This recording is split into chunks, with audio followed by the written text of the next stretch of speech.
नमस्कार, आदाब, सत श्री अकाल। स्वागत है आपका माइंडब्रेन्स पे, India's best online learning platform, जहां आपको मिलता है किंडरगार्टन से लेकर 12th तक का सारा education absolutely free of cost. Students, आज के सेशन में हम करने वाले हैं प्रारंभ एक नए चैप्टर का, एक नए अध्याय का in class 11th applied mathematics. Chapter का नाम है परम्यूटेशंस एंड कॉम्बिनेशंस। बहुत ही ज्यादा इंपॉर्टेंट चैप्टर हो जाता है दो रीजंस की वजह से। पहला, इस चैप्टर में पढ़ाए जाने वाले कॉन्सेप्ट बहुत बार रियल लाइफ में अप्लाई होते हैं, और यहीं से दूसरा इंपॉर्टेंट रीजन निकल के आता है, क्योंकि रियल लाइफ बेस्ड एप्लीकेशन होता है तो यहां पढ़ाए जाने वाले कॉन्सेप्ट्स का बहुत बार आपको कॉम्पिटिटिव एग्जाम्स में एप्लीकेशन करना पड़ता है। इन सेंस क्वेश्चंस आते हैं इस दोनों टॉपिक से, परम्यूटेशन और कॉम्बिनेशन से। ये बहुत ही इंटरेस्टिंग टॉपिक है, बहुत सारी इसमें फनी सिचुएशंस भी आती हैं, आपके लिए चैलेंजिंग सिचुएशन आते हैं जिसको देख के आप बहुत इंजॉय करेंगे और सवालों को सॉल्व करने में बोरियत बिल्कुल नहीं होती। ठीक है, तो आपको ये तो मैंने बता दिया हम नया चैप्टर शुरू कर रहे हैं, लेकिन इस चैप्टर को शुरू करने से पहले, मतलब बेसिकली इस चैप्टर को शुरू करने के लिए हमें कुछ इंपॉर्टेंट टॉपिक्स का नॉलेज होना चाहिए। जैसे उसमें एक है फैक्टोरियल नोटेशन, दूसरा है एक फंडामेंटल प्रिंसिपल्स ऑफ काउंटिंग। ये दो कॉन्सेप्ट है जिन्हें हमें पहले कवर करना पड़ेगा, जिसके बाद हम असल टॉपिक पे आएंगे परम्यूटेशन के और कॉम्बिनेशन के। ठीक है, तो अगले जो 2-3 सेशन होंगे वो इन्हीं टॉपिक्स पे बेस्ड होंगे, जो कि हमारे कह सकते हो अंग्रेजी भाषा में प्री रिक्विजिट्स है for the actual 2 topics, that is permutation and combinations. इतना क्लियर हो गया। तो आज के सेशन का जो एजेंडा है वो है फैक्टोरियल नोटेशन को समझना, और उस पे बेस्ड कुछ क्वेश्चंस को हम प्रैक्टिस करेंगे थ्रू एक्सरसाइज 7.1, और फिर सेशन का अपन कर देंगे समापन। ठीक है, क्लियर है बात?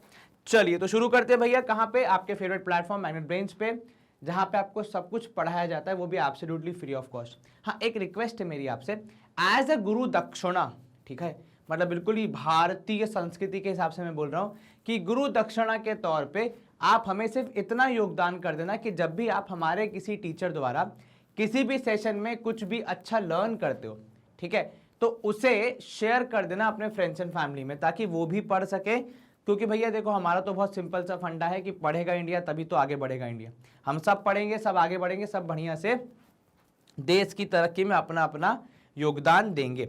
चलो शुरू करते हैं भैया। देखो आज की बात अपन यहाँ पे देखते हैं, क्या बात हो रही है about this entire scenario, about permutation combination and उसके कुछ प्री रिक्विजिट्स की। तो in daily life we come across many problems of finding the numbers of ways of arranging और सिलेक्टिंग ऑब्जेक्ट। सो बेसिकली जो आपका ये पूरा टॉपिक है ना, परम्यूटेशन कॉम्बिनेशन, ये पता है किसके अराउंड रिवॉल्व करता है?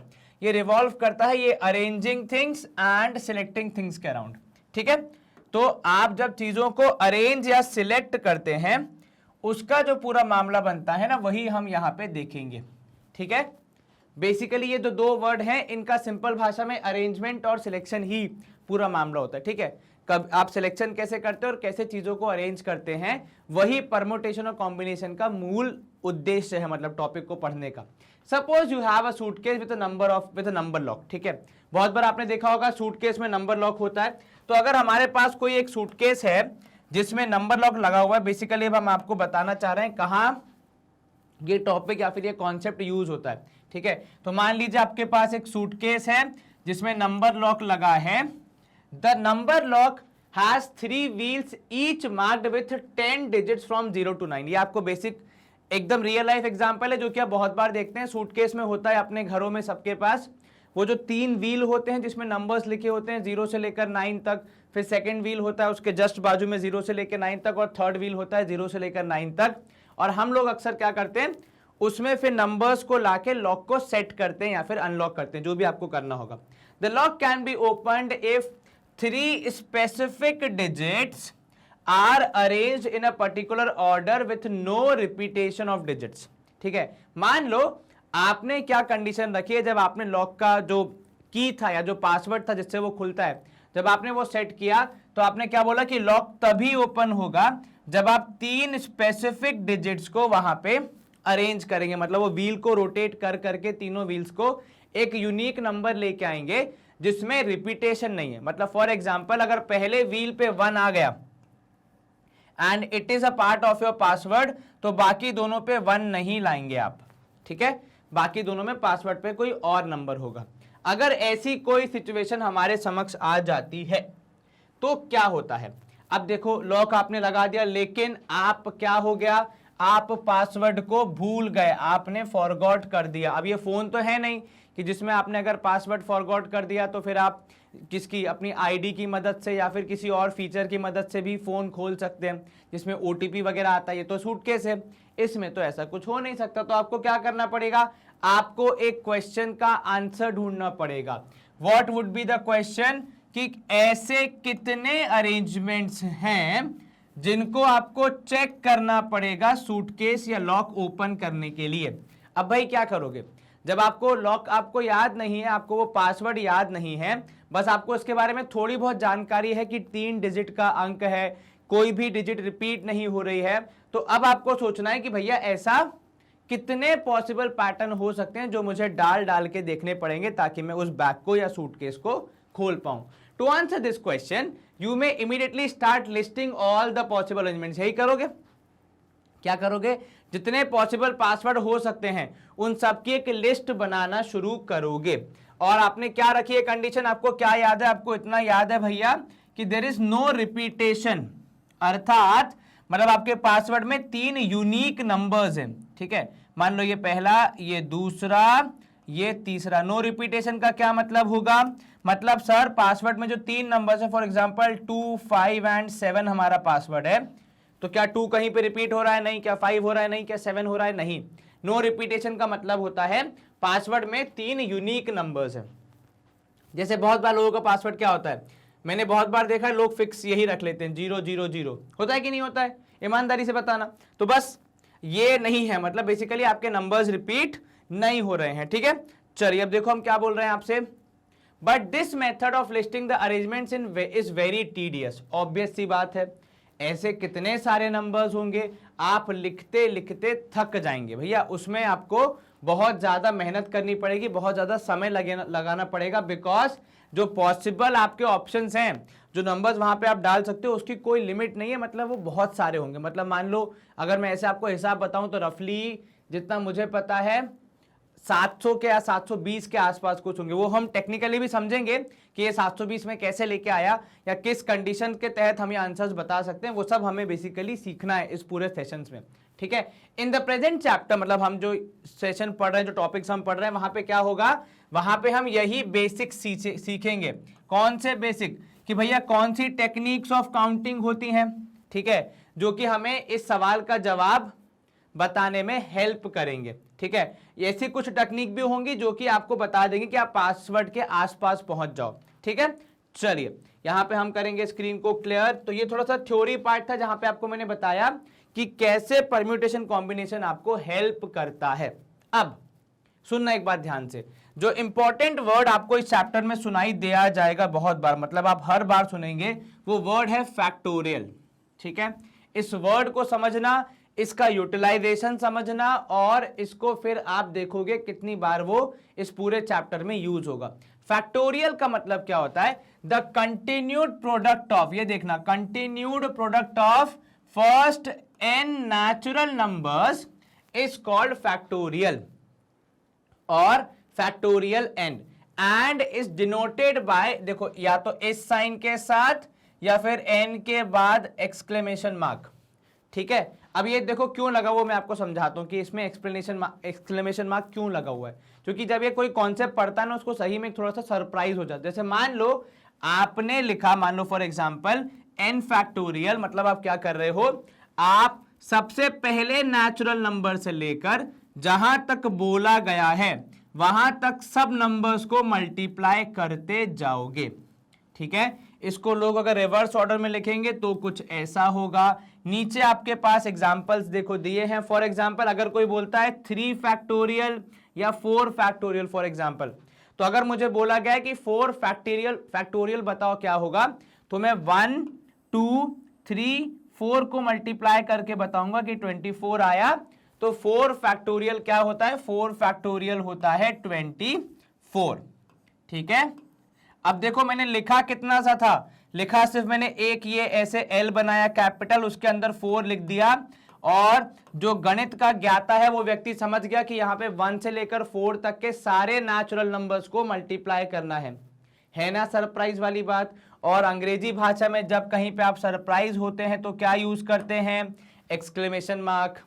तो ये एक नोटेशन है जिससे लोग याद रखते हैं कि एक्सक्लेमेशन मार्क मतलब यहाँ पे क्या है, एज अ सरप्राइज, कि आपने इतनी बड़ी बात इतनी आसानी से कह दी। फॉर एग्जाम्पल अगर मैं बोलूं कि भैया 10 फैक्टोरियल निकाल दो, तो मुझे करना क्या है, अगर मैं इसको टास्क के तौर पे देखूं तो मुझे 1 2 3 4 5 6 7 8 9 10 इन सबको मल्टीप्लाई करना है। पर अगर मैं लिखने के लिहाज से देखूं तो लिखा तो मैंने सिर्फ इतना ही कि भैया 10 फैक्टोरियल निकाल दो। तो थोड़ा सरप्राइजिंग हो जाता ना कि लिखी इतनी सी बात और करने को इतना सारा कुछ दे दिया। इसीलिए बहुत बार लोग कहते हैं कि एक्सप्लेनेशन मार्क यूज हुआ है। इसको कहते कैसे हो, कुछ लोग n फैक्टोरियल बोलते हैं, जैसे मैंने बोल दिया 10 फैक्टोरियल, ठीक है, तो लिखा ऐसे पर बोला क्या 10 फैक्टोरियल। कुछ लोग इसको फैक्टोरियल 10 भी बोलेंगे, ठीक है, और लिखने का तरीका या तो ये है या फिर ये है, दोनों में से कोई भी एक तरीका इस्तेमाल किया जा सकता है, इसमें कोई पाबंदी नहीं है, दोनों ही सेम मीनिंग कन्वे करते हैं, ठीक है, कोई दिक्कत तो नहीं, बिल्कुल नहीं सर। तो ये जो फैक्टोरियल शब्द है ये किस लिए यूज होता है, ये मल्टीप्लीकेशन ऑफ नेचुरल नंबर्स के लिए यूज होता है।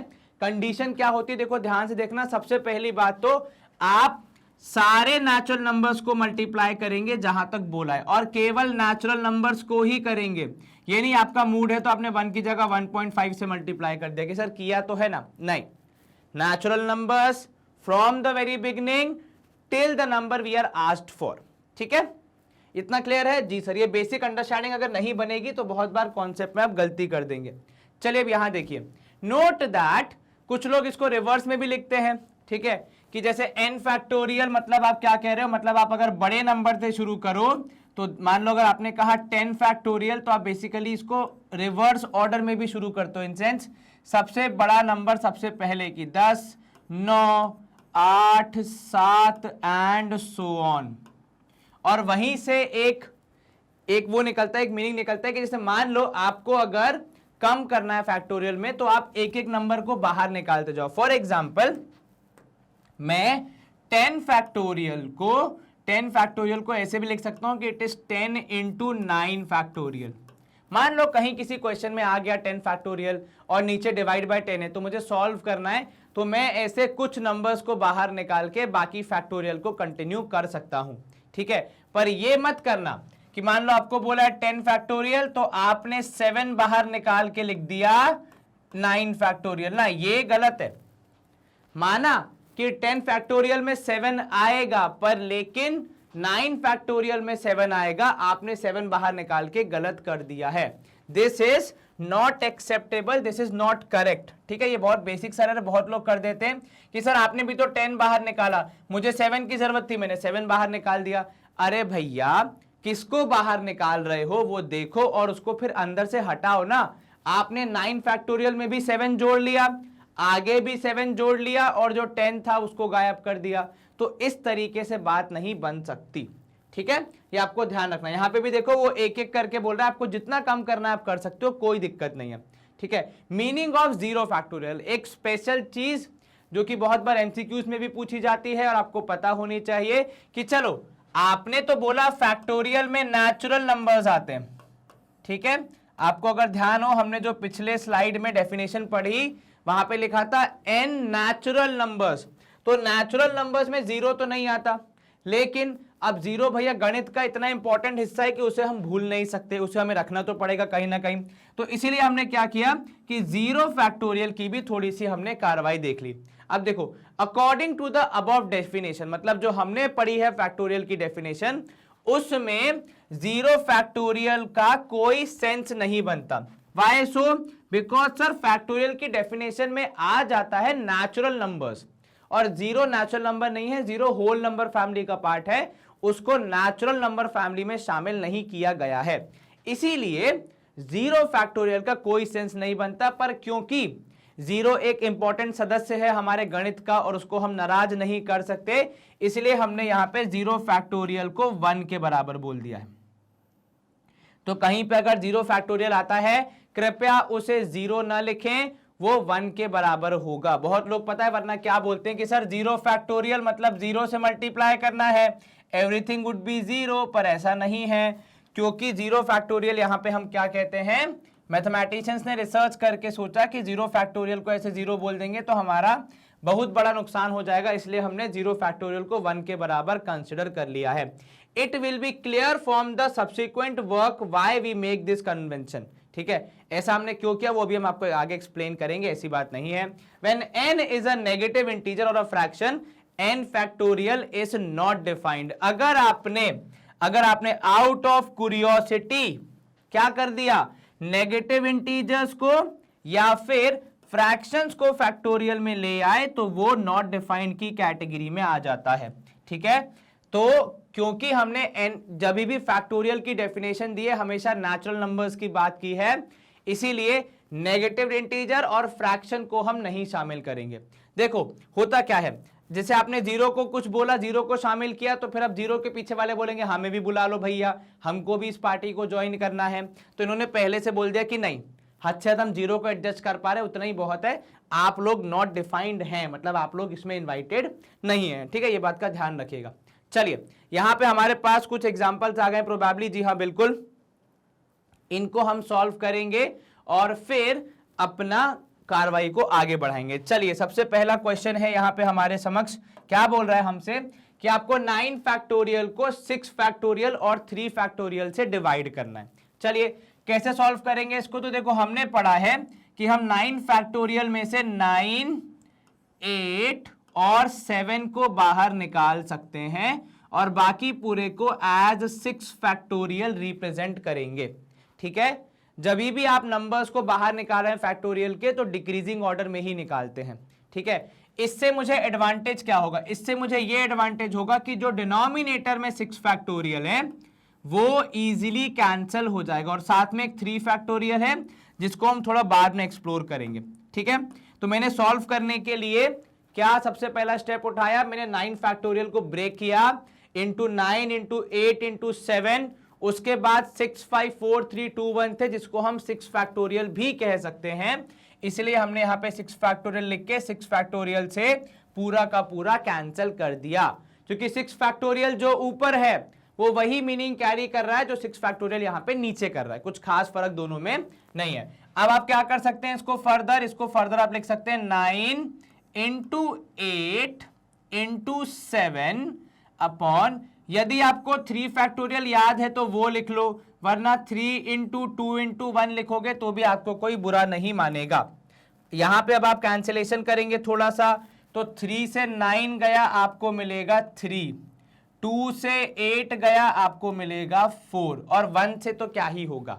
ठीक है, चलिए तो यहां पे आपका जवाब क्या आ जाएगा, 4 into 3 into 7 which I am not wrong if 12 7 जा कितना होता है सर 84। क्या आपका आंसर भी 84 आया, एक बार चेक कर लीजिए। हाँ जी 84 आया क्या आपका आंसर भी, एक बार देख लो सर। 7 चौक 28, 28 इंटू 3 करेंगे तो भी 84 आता है क्या, 8 या 24, 4 या 2 पर 7 8, जी हाँ बिल्कुल, तो 84 हमारा आंसर आ गया। कैसे हमने फैक्टोरियल्स के कॉन्सेप्ट को यूज किया, मैंने 9 फैक्टोरियल पूरा मल्टीप्लाई करके नहीं निकाला कितना आएगा कि 9 into 8 into 7 into 6 into 5 into 4 into 3 into 2 into 1 करूं, क्यों करूं भैया मैं, जब मेरे पास एक ऑप्शन है कि मैं नीचे वाले से कुछ कैंसिल कर सकता हूं और अपना कार्य आसान बना सकता हूं, तो मैं वो बिल्कुल कार्य करूंगा। ठीक है, अब देखो सेकंड वाला क्या बोल रहा है, सेकंड वाला बोल रहा है 7 फैक्टोरियल में से 5 फैक्टोरियल को माइनस कर दो। ठीक है, मैंने 7 फैक्टोरियल को लिखा 7 इंटू 6 इंटू 5 फैक्टोरियल। देखो मेरा काम यहां पे मल्टीप्लाई करना नहीं है, अगर मैं फैक्टोरियल्स का कॉन्सेप्ट सीख रहा हूं तो मैं अपने कार्य को आसान करने के लिए सीख रहा हूं। ठीक है, अगर मुझे 7 फैक्टोरियल निकाल के कैलकुलेटर से आंसर निकाल के फिर 5 फैक्टोरियल निकाल के माइनस ही करना होता तो मैं गणित की क्लास में नहीं बैठा होता भैया, है ना। तो अपन का यहाँ पे एजेंडा क्या है, अपन का यहाँ पे एजेंडा बहुत सिंपल है कि अपन किसी भी दिए हुए सिचुएशन को इजीली सॉल्व कर पाए। ठीक है, तो ये देखो मैंने इसको एक ब्रैकेट में डाल दिया और इधर पे ये बड़ा ब्रैकेट है। अब देखो दोनों जो आपके पास यहाँ पे टर्म्स हैं दोनों के पास 5 फैक्टोरियल कॉमन है, तो आप चाहें तो 5 फैक्टोरियल कॉमन ले सकते हैं। ठीक है, और अंदर क्या बचेगा सर, यहां से आपने 7 और 6 मल्टीप्लाई करके लिखा 42, 5 फैक्टोरियल आप बाहर ले चुके हैं और यहां हो जाएगा -1। -1 क्यों, क्योंकि आपने 5 फैक्टोरियल कॉमन लिया है तो उसकी जगह पे आप 1 लिख दोगे। ठीक है, चलिए 5 फैक्टोरियल की वैल्यू आपको वैसे तो याद होनी चाहिए। वैसे अगर आप प्रैक्टिस कर रहे हैं जीवन में तो आज ही से नियम बनाइए कि आपको कम से कम 10 फैक्टोरियल तक सारी वैल्यूज याद होनी चाहिए। जितना मुझे ध्यान है 5 फैक्टोरियल होता है 120, ठीक है, और यहां पे हो जाएगा 42 माइनस 1 इज 41। अब इन दोनों को मल्टीप्लाई करके हमें सिर्फ अपना आंसर बताना है। चलिए 120 इंटू 41 हम साइड में रफ वर्क में कर लेते हैं, कितना आ रहा है। पहले 1 से किया तो 120, फिर 4 से किया तो ये 0, 4 2 8, 4 1 4, 480, 0 2 8 और 1 9 4, तो ये हो गया 4920। अगर आप वैसे करते आपको 7 फैक्टोरियल बहुत बड़ा मिलता, फिर आप उसको सॉल्व करते, फिर आप माइनस करते उसमें से 5 फैक्टोरियल, तब आपको ये आंसर मिलता। ठीक है, अभी हमने यहाँ पे क्या किया, ये जो मल्टीप्लिकेशन वाला प्रोसेस था उसको हमने 7 की जगह 5 फैक्टोरियल पे ही खत्म कर दिया, थोड़ा इजी कर दिया अपने लिए। चलिए लास्ट वाला कह रहा है 2 फैक्टोरियल प्लस 3 फैक्टोरियल। अब यहाँ पे देखो आप इसको कैसे कर सकते हो, आप ले लोगे 2 फैक्टोरियल एज इट इज, और इधर पे जो 3 फैक्टोरियल उसमें 3 बाहर निकाल के लिख दोगे 2 फैक्टोरियल। ये एक तरीका है। कुछ लोग बोलेंगे सर हमें तो याद है 2 फैक्टोरियल 2 होता है, 3 फैक्टोरियल 6 होता है, हम सीधे भी लिख सकते हैं 8। देखो मेरा यहाँ पे जो एजेंडा है वो आपको ये सवाल सॉल्व करवाना नहीं है, ये ट्रिक समझाना है जिसमें आप चीजों को कैसे कॉमन ले सकते हैं, ताकि कल को अगर बड़ा नंबर आए तो भी आसानी से कर पाओ। आपने लिया 2 फैक्टोरियल कॉमन, अंदर आ जाएगा 1 प्लस 3, तो ये कितना हो गया सर, तो सर 2 फैक्टोरियल तो 2 ही होता है, 1 प्लस 3 हो जाएगा 4, आपका आंसर आ जाएगा 8। मेरा एजेंडा इन तीनों सवालों को सॉल्व कराते समय सिर्फ इतना है कि कल को अगर ऐसा कोई भी क्वेश्चन आता है जहां पे आपको ऐसे कुछ ट्रिक्स यूज करने तो आप इजीली यूज कर पाए। ठीक है, 2 फैक्टोरियल इजी था, 3 फैक्टोरियल इजी था, आपने निकाल दिया, कोई दिक्कत नहीं भैया, देश स्वतंत्र है, आप जिस भी तरीके से करना चाहे। मान लो इसकी जगह पे होता 9 और 10 फैक्टोरियल, तब क्या आप निकालते 10 फैक्टोरियल? नहीं निकालते सर, बहुत बड़ा नंबर हो जाता। अच्छा, एक मिसकॉन्सेप्शन जो कि बहुत लोगों को होता है, जरा ध्यान देना। कुछ लोग क्या बोलते हैं सर 10 फैक्टोरियल को मतलब हम क्या 2 इंटू 5 फैक्टोरियल लिख दें क्या? ये कॉन्सेप्चुअली गलत है, बहुत बड़ी मिस्टेक हो जाएगी अगर आपने ये कर दिया, तो ये बिल्कुल गलत है, ऐसा नहीं होता है। क्योंकि 10 फैक्टोरियल में 5 फैक्टोरियल 2 बार नहीं है, 10 फैक्टोरियल में 10 9 8 7 6 5 4 3 2 1 इन सबका मल्टीप्लीकेशन है। ठीक है, तो इस बात का विशेष ध्यान रखना। अब एग्जाम्पल नंबर 2 है हमारा, यहां पे आपको इवैल्यूएट करना है कि n factorial divided bye n minus r factorial की वैल्यू क्या आएगी, गिवन दैट कि आपको यहाँ पे अलग अलग कंडीशंस दिए, n की वैल्यू 9 और 5 है पहले केस में, सेकंड केस में r की वैल्यू 3 दी है। चलिए अप्रोच कैसे करेंगे सवाल को, देखो सबसे पहला जो आपका एंगल आना चाहिए वो ये कि वैल्यूज को रख दो। तो n फैक्टोरियल की जगह लिखा आपने 9 फैक्टोरियल, और नीचे n माइनस r की जगह पे आपने लिखा 9 माइनस 5 फैक्टोरियल, यदि मैं गलत नहीं हूं तो। ठीक है, n की जगह पे n, r की जगह पे r अपन ने बैठा दिया। ऊपर 9 फैक्टोरियल ही रहेगा, उसको तो हम कुछ खास करेंगे नहीं। नीचे क्योंकि फैक्टोरियल के पहले ब्रैकेट लगा है तो हम पहले ब्रैकेट को सॉल्व करेंगे। 9 माइनस 5 इज 4 फैक्टोरियल, राइट। अब इसको अगर आप देखेंगे तो ये क्या है, तो सर 9 फैक्टोरियल में 9 इंटू 8 इंटू 7 इंटू 6 इंटू 5 करने के बाद हमें कहीं पे 4 फैक्टोरियल देखने को मिलता है। तो हमने वही करना है, यहाँ पे हमने वहां पे क्या किया, 9 फैक्टोरियल को ओपन अप कर दिया टिल 4 फैक्टोरियल। रीजन बीइंग नीचे हमारे पास 4 फैक्टोरियल उपलब्ध है, तो दोनों को कैंसिल करना हमारे लिए इजी हो जाएगा। अब बस एक कार्य बनता है कि इन सब नंबर्स को मल्टीप्लाई कर दो और अपना आंसर बता दो। 8 9 जा हो जाएगा 72, ठीक है, तो मैंने 72 लिख दिया यहाँ पे, इंटू 7 लिख रहा हूं मैं, या फिर इंटू में लिख सकता हूं, 6 7 जा 6 5 जा 30, 30 इंटू 7 इज 210। तो मुझे क्या करना है, अब मुझे बस अब 72 और 21 को मल्टीप्लाई करना और अपना आंसर बताना है। तो ये हो गया 72, 2 2 जा 4 और ये 7 दूनी 14। अब आप यहाँ पे सॉल्व करोगे 2 7 4, यहाँ पे हो जाएगा 11, एक कैरी 5, और ये हो जाएगा आंसर में 15120। Is this clear? क्या आपका आंसर भी यही आया? हाँ जी सर। तो इसी के साथ हमारा ये वाला सवाल बड़ी ही आसानी से सॉल्व। अब इसका सेकंड पार्ट देखो जो ज्यादा इंटरेस्टिंग है। रीजन बीइंग सेकंड पार्ट में आपको सिर्फ r की वैल्यू 3 दी है। सर इसका मतलब क्या यहाँ पे सवाल में कुछ एरर है? नहीं, इतना ही है सवाल। और अगर मैं यहाँ पे वैल्यूज को रिप्लेस करूं for the second part of the question, तो मैं लिखूंगा ऊपर केवल n फैक्टोरियल को और नीचे लिखूंगा n माइनस आर की जगह रख दिया मैंने 3 फैक्टोरियल। अब इसका जवाब कैसे निकलेगा? सर हमने सीखा है कि हम n फैक्टोरियल को एक्सपैंड कर सकते हैं from decreasing order. That means सबसे पहले n आता है, फिर उससे एक कम वैल्यू आती है, फिर उससे एक और कम वैल्यू आती है, और फिर एक और कम वैल्यू आती है। और जहां मुझे रोकना है वहां पे मैं फैक्टोरियल का साइन लगा देता हूं कि इसके आगे नहीं जाना, मुझे मेरा काम यहीं पे हो जाएगा। अब आप इसको अगर कंपेयर करो डिनोमिनेटर से, तो आपके पास n-3 factorial same to same उपलब्ध है न्यूमरेटर और डिनोमिनेटर में। ठीक है, तो आप n-3 फैक्टोरियल को n-3 फैक्टोरियल से कैंसिल कर दोगे। जवाब में आपके पास क्या बचा? n into n-1 into n-2, इनको भी आप मल्टीप्लाई करोगे तो आपको मिलेगा n स्क्वायर माइनस n। ये मैंने पहले दोनों को मल्टीप्लाई कर दिया, इधर लिखा n-2। इसको अगर मैं फर्दर मल्टीप्लाई करना चाहूं तो n क्यूब, ठीक है, माइनस n स्क्वायर, इन दोनों को मल्टीप्लाई किया, minus 2n square plus 2n मेरा आंसर होना चाहिए। ये मैंने क्या किया?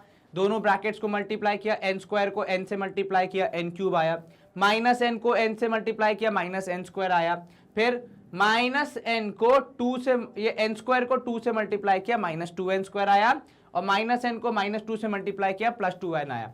साथ वाली टर्म्स को लिख दो जिनकी पावर सेम है, तो n cube minus 3n square plus 2n, ये मेरा आंसर होना चाहिए। Is this clear?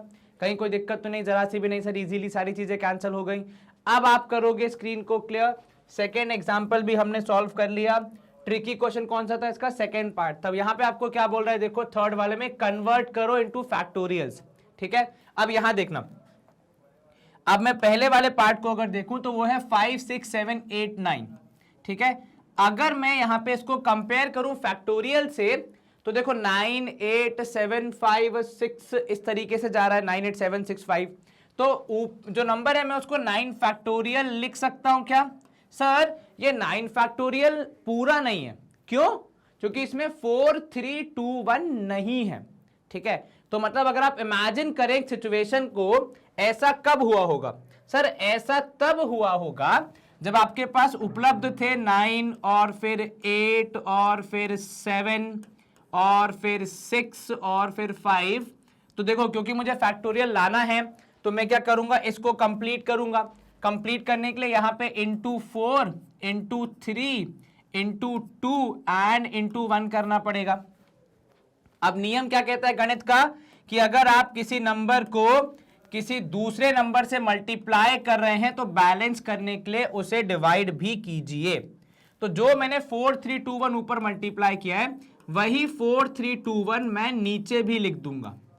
ठीक है, उससे होगा क्या? जो मेरा ओरिजिनल क्वेश्चन था वो डिस्टर्ब नहीं होगा, क्योंकि जितना मैंने ऊपर मल्टीप्लाई किया है उतना ही मैंने नीचे डिवाइड भी कर दिया है। तो इट इज लाइक दे के छीन लेना, है ना? तो आपने 4 3 2 1 से मल्टीप्लाई कर दिया, ऊपर नीचे भी कर दिया। तो इसको अगर मैं अपने फॉर्म में लिखूं, मतलब जिस तरीके से हम लिखते हैं फैक्टोरियल को, तो ऊपर मेरा 9 फैक्टोरियल कंप्लीट हो गया, राइट, और नीचे मेरा 4 फैक्टोरियल कंप्लीट हो गया। Is this clear? तो इस तरीके से हमारा जो मल्टीप्लिकेशन का सेटअप था वो फैक्टोरियल फॉर्म में आ गया कि it is 9 factorial divided by 4 factorial. Clear? जी सर, चलिए पहला पार्ट समाप्त। अब इसका सेकंड पार्ट देखो क्या बोल रहा है आपसे। सर सेकंड पार्ट में इन्होंने केवल इवन नंबर्स दिए हैं। ठीक है, तो मैं इसी को अगर आप देखोगे तो मैं इसको थोड़ा सा ट्रांसफॉर्म कर रहा हूं। कैसे? मैं इसको लिख रहा हूं 2 इंटू 1। सबसे पहले वाले को लिखा मैंने 2 इंटू 1। ठीक है, फिर ये मल्टीप्लीकेशन का साइन जो क्वेश्चन में था, फिर है 4 जिसको लिखा मैंने 2 इंटू 2। ठीक है, फिर था 6 जिसको मैंने ट्रांसफॉर्म करके लिख दिया 2 इंटू 3। भाई ये इन नंबर्स में स्पेशल क्या है? सर ये सब 2 के मल्टीपल हैं। फिर यहाँ लिखा मैंने 2 इंटू 4, फिर यहाँ लिखा मैंने 2 इंटू 5 एंड लास्ट वाले को लिखा मैंने 2 इंटू 6। इतना क्लियर है? आपने क्या किया? आपने इन सारे नंबर्स को वो जो 2 के मल्टीपल्स के फॉर्म में था उसमें लिख दिया। अब मेरा गणित क्या कहता है, जो एक जैसे दिखने वाले टर्म्स हैं उन्हें एक साथ कर दो। तो सारे 2 को मैं एक साथ ले आता हूं। कितने होंगे सर, हमने 6 ग्रुप देखे तो प्रोबेबली 6 होंगे। 6 लिख दिया हमने, 1 2 3 4 5 6, यस। और जो सारे 1 2 3 4 है ना उन्हें हम अलग कर लेते हैं। भैया देखो मल्टीप्लीकेशन में है, और मल्टीप्लीकेशन की सुंदरता क्या होती है कि अगर आपने सीक्वेंस चेंज भी कर दिया तो भी आंसर सेम ही आएगा। मतलब सर, मतलब अगर आप ऐसे देखो कि 4 इंटू 2 करोगे तब भी 8 आएगा, लेकिन 2 इंटू 4 करोगे तब भी 8 आएगा। ऐसा डिवीजन में नहीं होता। 4 डिवाइड बाय 2 करोगे आंसर आएगा 2, 2 डिवाइड बाय 4 करोगे आंसर आएगा 1/2 यानी 0.5। तो डिवीजन में कौन ऊपर है कौन नीचे है, किसको किससे डिवाइड करें उससे बहुत फर्क पड़ जाता है। पर मल्टीप्लीकेशन में ऐसा कोई आपको फर्क नहीं पड़ता, आंसर दोनों ही केस में सेम आता है। अब यहां पे होगा क्या, क्योंकि 2 6 बार मल्टीप्लाई हो रहा है और मैं मनुष्य जो होता है वो आलसी होता है, तो मैं इसको 2 पावर 6 लिखूंगा into 1 2 3 4 5 6 sounds more like 6 factorial, right. तो हमने यहां पे लिख दिया 2 पावर 6 इंटू 6 फैक्टोरियल। ये क्या हुआ, ये हमारे इवन नंबर्स के मल्टीप्लीकेशन को हम फैक्टोरियल फॉर्म में लेके आ गए। 2 पावर 6 अलग चलेगा, 6 फैक्टोरियल अलग यहां पे आ चुका है। ठीक है, चलिए क्लियर हो गई ये बात जी सर। अब इसके बाद आप क्या कर सकते हो सर, इसके बाद हम 4th क्वेश्चन पे आ सकते हैं, जहां पे दिया है कि यदि ये वैल्यू, ये वाला factorial and this factorial are in ratio of 2:1, तो आपको n निकालना है। ठीक है, चलिए तो पहले हम यहां पे न्यूमरेटर लिख लेते हैं। तो आपने कहा n factorial upon 2 factorial into n-2 factorial. ठीक है, ये फर्दर डिवाइड हो रहा है किससे, n फैक्टोरियल ऊपर ही है और नीचे है 4 फैक्टोरियल इंटू, ये भी अपने यहां पे भी एक डिवीजन है तो फ्रैक्शन का फ्रैक्शन से डिवीजन है, इंटू n-4। इन वैल्यूज को जब आप, ये जो रेशियो आ रहा है इनका डिवाइड करने पे जो आंसर आ रहा है वो कितना आ रहा है, वो आ रहा है 2/1। ठीक है, और आपको n की वैल्यू फाइंड करनी है। देखो अब मैं क्या कर सकता हूं, सबसे पहले सर क्योंकि दोनों के न्यूमरेटर में आपको n फैक्टोरियल दिख रहा है तो वो पूरा का पूरा आप कैंसिल कर सकते हैं। ठीक है, अब फ्रैक्शन से फ्रैक्शन का डिवीजन जब होता है तो हमने क्या सीखा है सर, न्यूमरेटर को अपन एज इट इज लिख देते हैं। बिल्कुल ठीक कहा आपने भैया, न्यूमरेटर को हमने एज इट इज लिख दिया और डिनोमिनेटर का रेसिप्रोकल कर देते, तो ये हो जाएगा 4 फैक्टोरियल और यहां पे हो जाएगा n-4 होल डिवाइड बाय 1, और इधर पे अभी भी 2/1 अपना चलेगा, उसमें कोई दिक्कत नहीं आनी चाहिए। चलिए थोड़ा सा यहाँ पे हम यूज करेंगे हमारे नॉलेज को। What is 4 factorial sir, 4 into 3 into 2 into 1, मतलब अगर आप गुणा करोगे 4 3 12, 12 2 24, तो 4 फैक्टोरियल हो गया 24, वो मैंने लिख दिया। n-4 फैक्टोरियल को फिलहाल मैं नहीं छेड़ रहा हूं, पहले जितने नंबर्स हैं मैं उनको सॉर्ट कर रहा हूं। ठीक है, मतलब आपकी इच्छा है, आप चाहे तो n-4 फैक्टोरियल को कुछ अगर आपको लग रहा है हो सकता है तो बिल्कुल करो। ठीक है, नीचे 2 फैक्टोरियल इज 2 और यहां हो जाएगा n-2 factorial and this would be equal to 2/1। अब ये जो नीचे का 2 है ये ऊपर के 24 को बैठने तो नहीं देगा, कैंसिल कर देगा, तो आपको मिलेगा 12। ठीक है, आप कार्रवाई को आगे बढ़ाएंगे तो यहां आपने लिखा है 12 और यहां पे है n-4 फैक्टोरियल अपॉन, अब देखो नीचे में एक इंपॉर्टेंट चीज कर रहा हूं। ठीक है, इंपॉर्टेंट चीज क्या कर रहा हूं मैं, n-2 फैक्टोरियल को थोड़ा सा एक्सपैंड कर रहा हूं। हमने क्या पढ़ा है नियम में सर, हमने ये पढ़ा है कि आपका अगर आप एक्सपैंड करते हैं किसको, फैक्टोरियल को, और आप डिक्रीजिंग ऑर्डर में जा रहे हैं तो एक एक करके कम होते जाता है। n-2 था वो कम हो जाएगा, n-2 से एक कम हो जाएगा तो आपको मिलेगा n-कितना 3, क्योंकि 2 में से एक कम करोगे -2 -1 वुड बी -3, प्लस -1 मत लिख देना कि सर -2 में एक कम किया तो -1 हो जाएगा ना, 2 -2 से -3 जाते जब एक नीचे उतरते। फिर ऐसे ही मैंने 2 ही किए थे तभी मुझे दिख गया कि भैया इसके पास तो n-4 फैक्टोरियल आ रहा है। ठीक है, तो आपने क्या किया, n-2 फैक्टोरियल को एक्सपैंड किया। n-2 फैक्टोरियल को जब आपने 2 स्टेप एक्सपैंड किया तभी आप n-4 फैक्टोरियल पे पहुंच गए, और फिर आपने बोला कि जब भैया सेम ही चीज मिल रही है तो मैं क्यों ही सॉल्व करूं, तो n-4 फैक्टोरियल को पूरा पूरा कैंसिल करके आंसर में आप आगे यहां पे लिख देंगे इक्वल्स टू 2/1। चलिए, तो ये देखोगे आप नीचे, ऊपर 12 है, नीचे आप ब्रैकेट को मल्टीप्लाई करोगे, आपको मिलेगा n square minus 2n minus 3n plus 6 is equal to 2/1।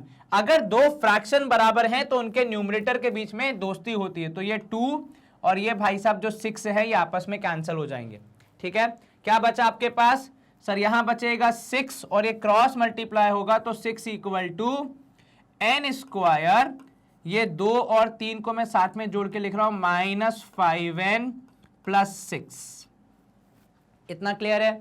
ये आपने क्या किया, ये नीचे का जो पूरा डिनोमिनेटर था इसे क्रॉस मल्टीप्लाई करके 1 के पास भेज दिया तो वो इस फॉर्म में दिख रहा है। ये वाला 6 उधर जाएगा तो कितना हो जाएगा? तो सर उधर जाएगा तो ये हो जाएगा प्लस 6 का माइनस 6, तो 0 equal to n square minus 5n plus 6 and minus 6, क्योंकि यहां पॉजिटिव था, साइड चेंज करेगा तो नेगेटिव। कुल मिला के मुझे मिला 0 equal to n square minus 5n। अब मैं क्या कर सकता हूं यहां पे, मैं यहां पे n कॉमन ले सकता हूं दोनों के बीच से। जैसे ही मैंने n कॉमन लिया मेरे पास दो वैल्यू आई, एक n और दूसरा n माइनस 5, एंड दोनों इक्वल टू 0 है। दैट मीन्स n या तो स्वयं 0 के बराबर है या फिर n माइनस 5 0 के बराबर है। सर ये कुछ समझ में नहीं आया। देखिए, दो चीजों को गुणा करने पे 0 आ रहा है, ऐसा कब हो सकता है? जब दोनों में से कोई एक 0 होगा, तो n 0 हो सकता है या फिर n माइनस 5 0 हो सकता है। ठीक है, अब n 0 का तो हमें कुछ खास होगा नहीं, तो उसको हम रिजेक्ट ही कर देंगे सॉर्ट ऑफ, और यहां पे हो जाएगा n इक्वल टू 5। क्यों बोला मैंने n 0 रिजेक्ट? क्योंकि भैया n फैक्टोरियल निकालना है, और n फैक्टोरियल अगर 0 है तो n 0 फैक्टोरियल इज 1, तो उसका कुछ खास यहां पे हमें योगदान नहीं मिलेगा। ठीक है, तो यहां पे आप लिख दोगे रिजेक्टेड, और n इक्वल टू 5 आपका फाइनल आंसर होना चाहिए प्रोबेबली। तो हमारा आंसर क्या होगा? आंसर होगा फाइंड n। अगर हमें बोलेंगे तो हम बोलेंगे n इज इक्वल्स टू 5। ठीक है, अगर आप सॉल्व भी करेंगे तो जाती है 5 factorial upon 2 factorial into 3 factorial होगा, क्योंकि 5 माइनस 2 इज 3। तो यहां आपको मिला, अगर मैं ऐसे देखूं तो 5 factorial upon 2 factorial into 3 factorial, right. और इधर पे है divided by 5 factorial upon 4 factorial into 1 factorial, क्योंकि 5 माइनस 4 इज 1। ठीक है, इन दोनों को जब आप डिवाइड करेंगे तो सबसे पहले ये दोनों कैंसिल, उसके बाद ये 4 फैक्टोरियल आ जाएगा ऊपर, और 2 फैक्टोरियल इंटू 3 फैक्टोरियल यानी 2 इंटू 6 आ जाएगा नीचे। तो ऊपर आया 24, नीचे आया कितना? 6 2 12। हाँ, रेशियो आ रहा है 2:1, मतलब हमारा n की वैल्यू सही है। ये मैंने क्या किया, रफ वर्क में जाके फटाफट एक बार मेरे आंसर को वेरीफाई कर लिया कि 2:1 आ रहा है या फिर नहीं आ रहा है।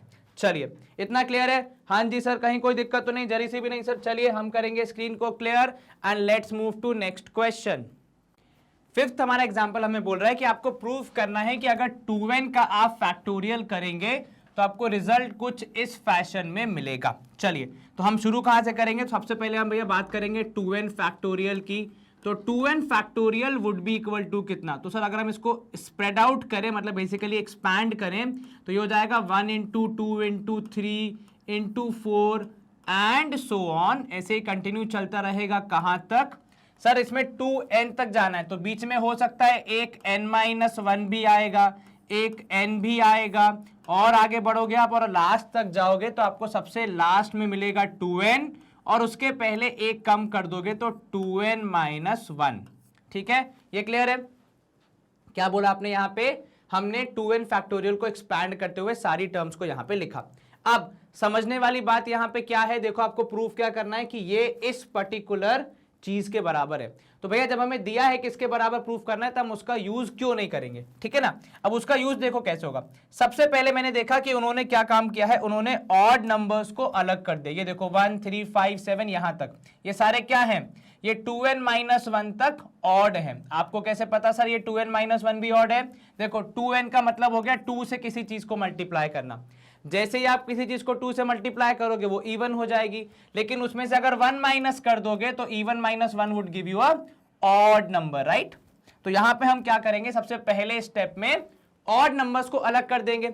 चलिए, तो यहां पे हमारा सेकंड स्टेप शुरू हो जाता है कि भैया 2n factorial would B how much? तो सर 2n फैक्टोरियल। अब हमने ऑड नंबर्स को अलग किया, उन्होंने ये जो डॉट लगाए ये बेसिकली मल्टीप्लाई को सिग्निफाई कर रहे हैं, ठीक है ना। बहुत जगह पे मल्टीप्लीकेशन के लिए ऐसे डॉट्स का इस्तेमाल होता है, ठीक है। तो 1 3 5 ऐसे करके सारे ऑड नंबर्स अलग हो गए, जिसमें n-1 भी शामिल हो गया, और 2n-1 वुड बी लास्ट, मतलब जो भी अपने ऑड नंबर्स है वो, ठीक है। प्रोबेबली हो सकता है n-1 इवन नंबर हो, मुझे भी नहीं पता, अभी मैं कुछ गेस नहीं कर रहा, ठीक है। और मुझे इतना ज्यादा जांच करनी भी नहीं है, मुझे सिर्फ ऑड नंबर्स अलग करने थे, सो मैंने कर लिए, ठीक है। अब आ जाओ इसके बाकी बचे हुए पार्ट पे। ये तो हो गया वो जो हमने ऑड नंबर्स को अलग कर लिया इन मल्टीप्लीकेशन। सेकंड जो हमारे पास बचेगा अब, उसको भी मैं यहां पे लिख रहा हूं एक साथ, तो वो बचेंगे 2 4 6 8 and so on till last number क्या होगा आपका? लास्ट नंबर होगा 2n। अभी थोड़ी देर पहले आपने क्वेश्चन किया था जहां पे आपने ऐसे 2 4 6 8 10 12 में से फैक्टोरियल निकाला था, याद आया? हाँ जी सर। उसमें आपने क्या किया था? सर उसमें हमने ये कार्य किया था कि 2 के जो मल्टीप्लाइंग फैक्टर थे ना उनको हमने एक्सप्रेस किया था। तो ये तो हमने ऐसे ही लिख दिया 1 3 5, फिर 3 डॉट विच रिप्रेजेंट्स की ऐसे ही कारवा चलता रहेगा कहां तक?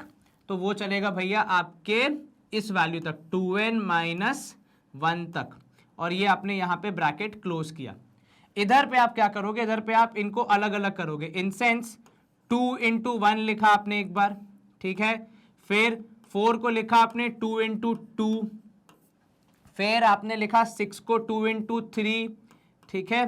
एंड ऐसे ही आपने मामला आगे बढ़ाया, जिसको हम यहाँ 3 डॉट से रिप्रेजेंट करते हैं, कि पूरी चीजें ना लिख के हम ये 3 डॉट लगा के ये बताना चाह रहे हैं कि ऐसे ही मामला आगे चल रहा है। तो ये 2 × n हो गया यहाँ पे, ठीक है। क्लियर है? क्योंकि लास्ट क्या है? 2n है, तो 2 × n आपने कर दिया। अब सर इसी को आगे बढ़ाते हैं, तो ये 2n तो एज इट इज, इधर पे सारे odd numbers as it is, तो 1 3 5 ये आगे चलेंगे, 3 डॉट लगेंगे, और यहाँ पे 2n-1 भी लिखा जाएगा। तो ये तो एज इट इज चलता रहे, क्योंकि अब तक इसमें हमें कुछ करने की जरूरत है नहीं, क्योंकि ये हमारा पहले से जो रिजल्टेंट आंसर है उसके ही उसमें चल रहा है, फ्लो में चल रहा है। इधर पे जो बाकी ये जो टर्म्स हैं इवन नंबर वाले, इसमें से सारे 2 अलग कर लो। तो आपने सारे 2 अलग कर लिए, और ये चलते रहेंगे कहां तक? क्योंकि हमारे पास n टर्म्स है तो n तक जाएगा, ठीक है। तो ये आपने अलग कर लिए, और आपने क्या अलग किया? और आपने ये जो 1 2 3 थे, क्योंकि ये भी मल्टीप्लिकेशन में थे, इनको हम नहीं छोड़ सकते, तो इनको भी हम अलग करेंगे n तक, और यही हमारा मामला यहाँ पे सिमटेगा। बस अब 2 स्टेप का मामला है। चलिए, इधर पे लिखा आपने 2n, जी सर। इधर पे लिखा आपने सारे नंबर्स को, that is 1 × 3 × 5 and so on till 2n-1, ये हमने ब्रैकेट क्लोज किया। ये जो 2 है, एक ही नंबर जब खुद ही से मल्टीप्लाई होता है तो हम पावर का इस्तेमाल करते हैं, राइट। तो यहां पे ऐसे कितने 2 होंगे? सर क्योंकि आप n बार मल्टीप्लाई कर रहे हैं तो n 2 होंगे, तो इसको हम 2 की पावर n लिख सकते हैं। क्लियर? और ये जो 1 2 3 4 ऐसा करके हम नंबर्स को मल्टीप्लाई करते हैं, ये तो हमने आज ही सीखा, इसको हम क्या बोलते हैं? n factorial. क्या हमें यही चाहिए? हाँ जी सर। तो बस हम यहाँ पे कंक्लूडिंग रिमार्क लिख देंगे कि 2n का जो हम निकाल रहे हैं factorial, it is nothing but 1 × 3 × 5 × so on all the odd numbers till 2n-1, which is further multiplied with 2 power n, ठीक है, क्योंकि 2 इतनी बार रिपीट हुआ है, और फैक्टोरियल ऑफ n। इतना क्लियर है? कोई दिक्कत तो नहीं? जरा सी भी नहीं? सर यही मुझे प्रूफ करना था। हाँ जी सर। तो बेसिकली क्या हुआ, मैंने फैक्टोरियल को थोड़ा सा रीअरेंज किया, ऑड नंबर्स इवन नंबर्स को अलग किया, उसके बाद 2 की पावर जो थी उसको कॉमन निकाल लिया, या 2 को सारे अलग निकाल लिया, नंबर्स को, नेचुरल नंबर्स को अलग करके फिर फैक्टोरियल का लॉजिक लगा के अपना आंसर बता दिया। ज्यादा कुछ ऐसा देखा जाए तो कॉन्सेप्चुअली कुछ नया नहीं करना था, बस खाली जो कॉन्सेप्ट हमने पढ़े हैं बचपन से, उन्हें थोड़ा सा बेटर वे में प्रेजेंट करके फाइनल रिजल्ट तक पहुंचना था, जो हमने सक्सेसफुली कर दिया। चलिए, स्क्रीन यहां पे clear. Let's move to exercise now, क्योंकि अगर क्वेश्चंस प्रैक्टिस नहीं करेंगे तो फिर कॉन्सेप्ट अपन भूल ही जाएंगे, है कि नहीं। चलो, पहला क्वेश्चन कह रहा है आपको वैल्यू निकालनी किसकी? 3 फैक्टोरियल × 5 फैक्टोरियल की। चलिए, क्या करोगे इसमें? सर 3 फैक्टोरियल अगर हम देखेंगे तो हो जाता है 6, 5 फैक्टोरियल इज 120, सिंपल छोटी वैल्यूज, डायरेक्ट मल्टीप्लीकेशन कितना हो जाएगा? सर ये हो जाएगा, अगर हम ऐसे देखें 720, अच्छा, कुछ लोग पता है इसको क्या लिखेंगे, कुछ लोग बोलेंगे कि 3 फैक्टोरियल होता है 6 इंटू 5 फैक्टोरियल है, तो आप इसको 6 फैक्टोरियल के बराबर लिख के 720 भी लिख सकते हो, दोनों ही केस में बात बराबर है। ये भी आंसर सही है, वो भी आंसर सही है, क्योंकि आपको क्या बतानी है, वैल्यू बतानी है, तो आप कैसे भी बता सकते हो, ठीक है। It is just the way of writing things. यहां मैंने 6 इंटू 5 फैक्टोरियल लिख के 6 फैक्टोरियल लिख दिया, यहां मैंने डायरेक्ट आंसर लिख के मल्टीप्लाई करके फाइनल आंसर बता दिया, ठीक है। सेकंड वाला क्वेश्चन अगर हम लोग देखें यहां पे, तो आपके पास है 88 factorial, right, which is further divided by 86 factorial. तो चलिए कैसे सॉल्व करेंगे इसको। सर इतना बड़ा फैक्टोरियल निकालने की हिम्मत तो हमारे पास नहीं है, ट्रस्ट करो, मुझे भी इतने बड़े फैक्टोरियल निकालने में मतलब नानी याद आ ही जाएगी। तो मैं क्या करूंगा, बेहतर स्मार्ट वर्क, कैसे फैक्टोरियल को थोड़ा सा एक्सपैंड करूंगा। तो मैं लिखूंगा 88 into 87 into 86 factorial further divided by 86 factorial. क्या हो रहा है यहां पे, अब जब भाई डिवीजन ही होना है तो उतना करो जितना रिक्वायर्ड है। 86 फैक्टोरियल से 86 फैक्टोरियल आराम से कैंसिल। क्या बचा आपके पास, आपके पास केवल एक छोटा सा कार्य बचा कि 88 को 87 से मल्टीप्लाई कर दीजिए। अब ये तो आसान है, कितना होगा 87 इंटू 88 करके देख लो, 87 ऊपर 88 नीचे, ताकि इजीली मल्टीप्लीकेशन हो जाए। 8 7 जा 7 8 जा 56, 6 यहाँ 5 ऊपर, ठीक है। 8 8 जा 64 प्लस 5 हो गया 69, तो 696 यहीं 696 नीचे, ऐड करोगे 6 9 और 6 15, ये हो जाएगा 16, यहाँ पे आया 7656। कितना आया आपका आंसर 7656। तो यहाँ पे आप लिखोगे 7656 एज योर आंसर। क्लियर है इतना जी सर। ये देख लो अब यहाँ पे क्या बोल रहा है, 12 factorial divide by 10 factorial 2 factorial. अच्छा अब देखो इसमें इंसान गलती क्या कर सकता है, ध्यान से देखना, पहले मैं बता रहा हूं गलती क्या हो सकती है। गलती लोग ये कर सकते हैं कि 10 फैक्टोरियल इंटू 2 फैक्टोरियल को डायरेक्टली 12 फैक्टोरियल लिख देंगे कि 10 और 2 12 तो होता है, लेकिन ऐसा अलाउड नहीं है, ऐसे आप मल्टीप्लाई नहीं कर सकते। तो आप सवाल को फिर कैसे सॉल्व करोगे, सर ऊपर 12 फैक्टोरियल, नीचे है 10 फैक्टोरियल इंटू 2 फैक्टोरियल, थोड़ा सा एक्सपैंड करेंगे बड़े वाले फैक्टोरियल को, दैट इज 12 इंटू 11 इंटू लिखा मैंने 10 फैक्टोरियल, इसमें कोई दिक्कत जरा सी भी नहीं सर। नीचे 10 फैक्टोरियल ऑलरेडी है, वो मैंने एज इट इज लिख दिया। 2 फैक्टोरियल मुझे पता है 2 आएगा, तो मैंने वो भी लिख दिया, क्या कि काम आसान हो जाएगा। अब देखो यहाँ पे क्या होगा, 10 फैक्टोरियल पूरा का पूरा इस 10 फैक्टोरियल को कैंसिल करेगा, ये 2 इस 12 को कैंसिल करेगा, आपको देगा 6। आपके पास जवाब में आएगा 6 into 11 which is equal to 66। Clear है, हमने कहीं भी बहुत ज्यादा बड़े बड़े मल्टीप्लीकेशंस नहीं किए, केवल स्मार्ट वर्क करके फैक्टोरियल्स के कॉन्सेप्ट को, उसकी प्रॉपर्टीज को, उसके साथ आने वाले स्पेशल फीचर्स को यूज करके अपना आंसर बताया, ठीक है। एक मिसकॉन्सेप्शन, 10 और 2 फैक्टोरियल अगर साथ में तो उसको 12 फैक्टोरियल नहीं लिखते हैं, इसकी गलती मत कर देना, टीचर आपका 0 दे देगा आपको, ठीक है। उनको एडिशन सब्ट्रैक्शन वाला रूल नहीं लगता फैक्टोरियल में, ठीक है।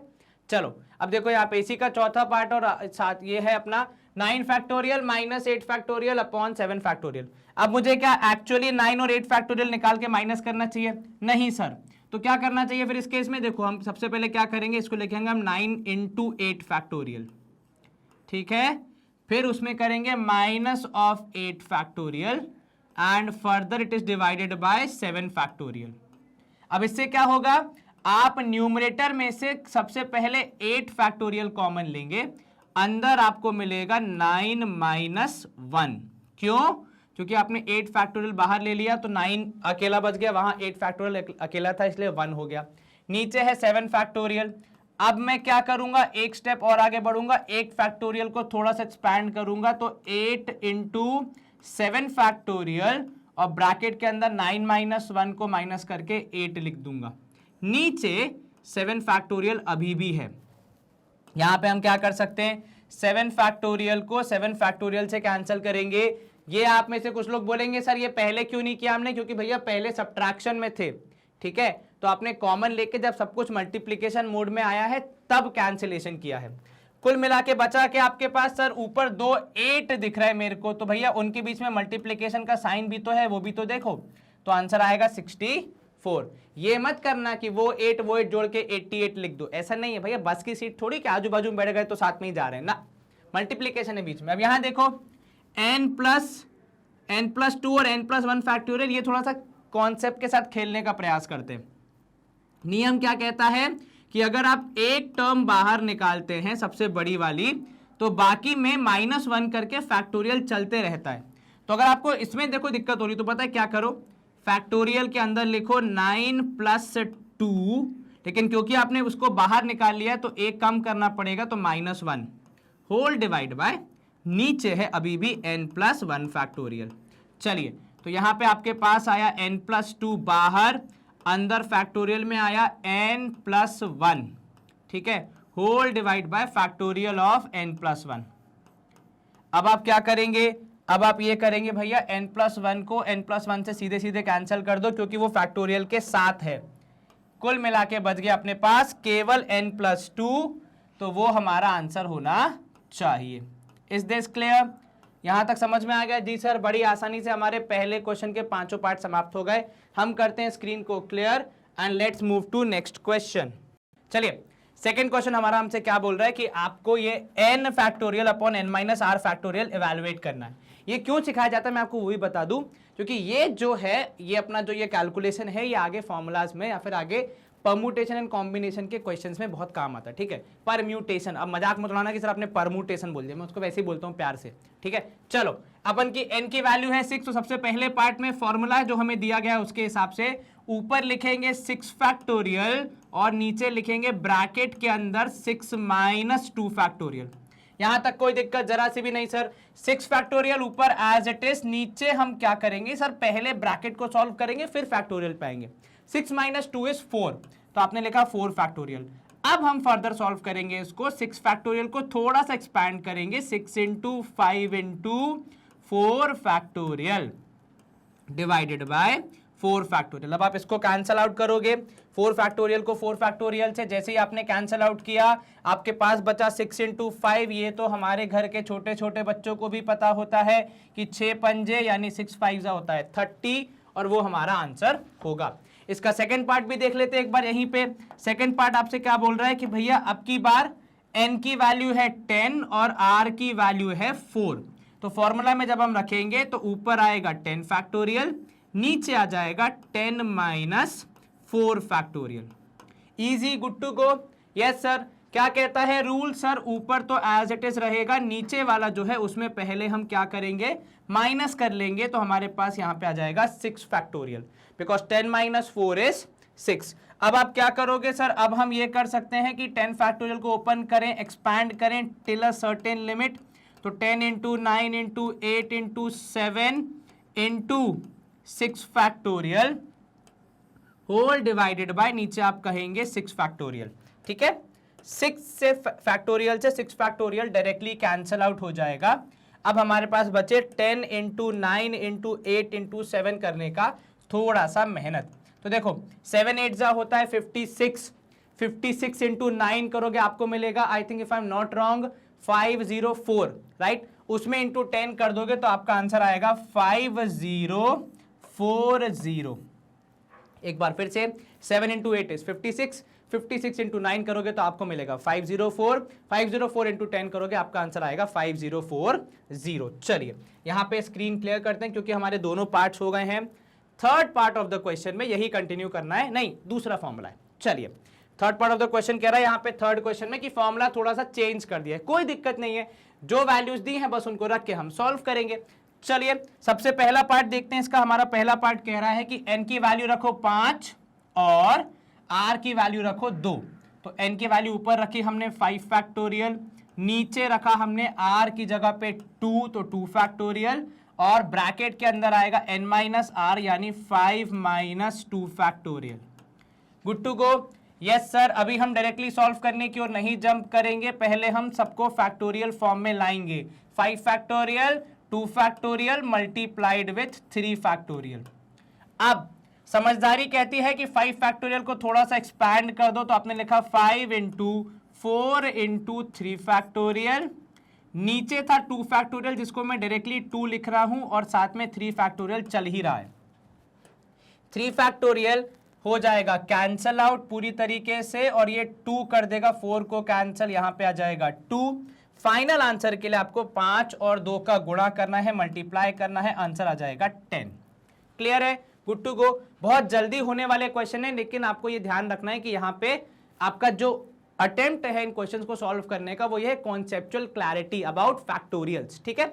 इसीलिए ये ना समझे कि इतने इजी सवाल आएंगे, प्रोबेबली एग्जाम में ऐसे कोई सवाल आएंगे भी नहीं आपके पास, पर हाँ अगर आपने ये सारे क्वेश्चंस अच्छे से प्रैक्टिस कर लिए तो वो जो बड़े दो नाम हैं, जो दानव हैं, जिनके साथ हमें जूझना है अगले कुछ दिन, उनके साथ आपको इजी हो जाएगा कोप अप करना, ठीक है। चलिए, ऊपर आएगा 15 फैक्टोरियल, नीचे आएगा 12 फैक्टोरियल, और यहां पे हो जाएगा 15 माइनस 12 फैक्टोरियल, ठीक है। चलिए, ऊपर 15 फैक्टोरियल फिलहाल के लिए एज इट इज, या अगर मैं एक स्टेप और आगे चलूं क्योंकि अब हम काफी कुछ प्रैक्टिस कर चुके, तो ऊपर लिखा मैंने 15 into 14 into 13 into 12 factorial and this is divided by, देखो नीचे क्या है, एक तो 12 फैक्टोरियल पूरा का पूरा है और दूसरा आ रहा है माइनस करने पे। किसको माइनस करने पे सर? 15 में से 12 माइनस करने पे, यानी आप लिखोगे इंटू 3 फैक्टोरियल। चलिए, आप यहां पे सबसे पहला कार्य आप क्या करेंगे सर? 12 फैक्टोरियल को 12 फैक्टोरियल से कैंसिल करेंगे, और दूसरा कार्य अब क्या करना है, कृपया करके इस 3 और 15 को कैंसिल ना कर देना क्योंकि नीचे 3 फैक्टोरियल है। तो ऊपर आपके पास अभी भी है 15 इंटू 14 इंटू 13 एंड नीचे आप 3 फैक्टोरियल को या तो 6 लिख सकते हैं या फिर 3 इंटू 2 लिख सकते हैं, जो भी आपको ठीक लगे, ठीक है। 6 लिखोगे तो भी कैंसिल करना पड़ेगा, 3 इंटू 2 लिखोगे तो भी कैंसिल करना पड़ेगा, बस कैंसिलेशन कैसे होगा उसका पैटर्न चेंज हो जाएगा। 3 5 जा 15, 2 7 जा 14, आपका जवाब यहां पे कुल मिला के आना चाहिए जब आप फाइनली मल्टीप्लाई करोगे, 7 5 जा हो जाएगा 35, तो आप कहोगे 35 इंटू 13 करने पे हमें हमारा आंसर मिलना चाहिए, है ना। तो 7 5 जा 35 into 13, this would B probably how much, if I am not wrong तो ये हो जाएगा मेरे हिसाब से 455, करेक्ट? Yes sir. अब देखना ये मैंने कैसे किया, मैं आपको बताता हूँ मैं अपने माइंड में क्या कैलकुलेशन कर रहा था। क्या अपन झूठ नहीं बोलेंगे आपसे, मैंने किया 35 इंटू 10, मेरे माइंड में आया 350, मैंने किया 35 इंटू 3, मेरे माइंड में आया 105, तो 350 प्लस 105 करोगे तो आंसर आएगा आपका 455। क्लियर? जैसे भी कैलकुलेशन करो, देखो ये कोई ट्रिक जो मैंने अभी बोली, ये कोई ऐसा रॉकेट साइंस नहीं जो मैं ही आपको बता पाऊंगा, ये मैंने ऐसे ही अभी मल्टीप्लाई करते करते सोच ली, आप भी सोच सकते हो। कुछ लोग जो वैदिक मैथ वगैरह पढ़ते हैं उनको ये ट्रिक पहले से पता चल जाती है, कोई बात नहीं। कोई होगा जो इनको एक्चुअली लिख के मल्टीप्लाई करने पे उतना ही टाइम लेगा जितना हमने लिया, बिकॉज ऑफ अंग्रेजी का वर्ड क्या है, प्रैक्टिस, बस उसका ही फर्क हो जाता है, ठीक है ना। चलिए, ये दोनों भी हमने कर दिए, थर्ड क्वेश्चन के दोनों पार्ट्स।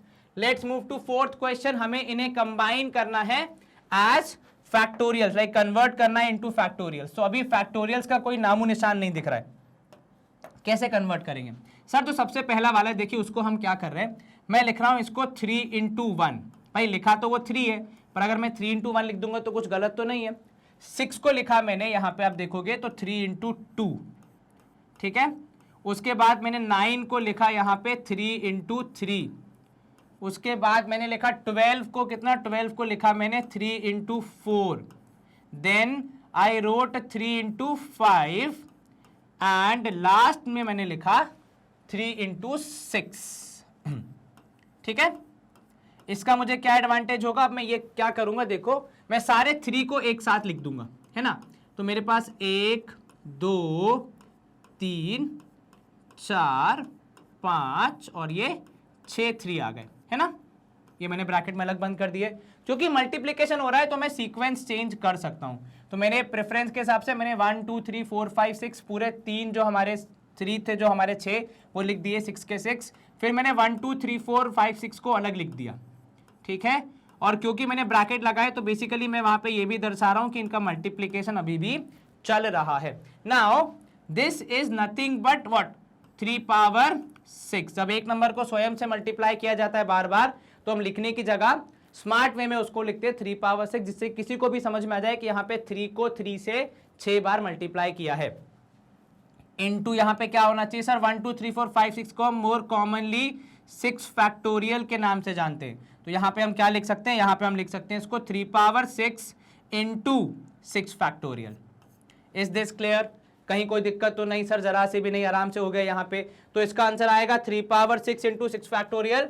अब आप ये ना कीजिएगा कि 3 पावर 6 निकाल लो, 6 फैक्टोरियल निकाल लो, फिर दोनों को मल्टीप्लाई कर दो और आंसर लिख दो। मुझे आंसर नहीं निकालना है, सवाल मुझे बोल रहा है फैक्टोरियल्स में कन्वर्ट कर दो, तो मैं वही कर रहा हूं। ठीक है, चलिए ये तो हो गया अपना पहला पार्ट। अब दूसरे पार्ट को भी देख लेते हैं, उसी को मैं यहाँ पे नीचे कंटिन्यू कर लेता हूं ताकि आपको दोनों एक ही बार में मिल जाएं। 6, 7, 8, 9, 10, 11, 12।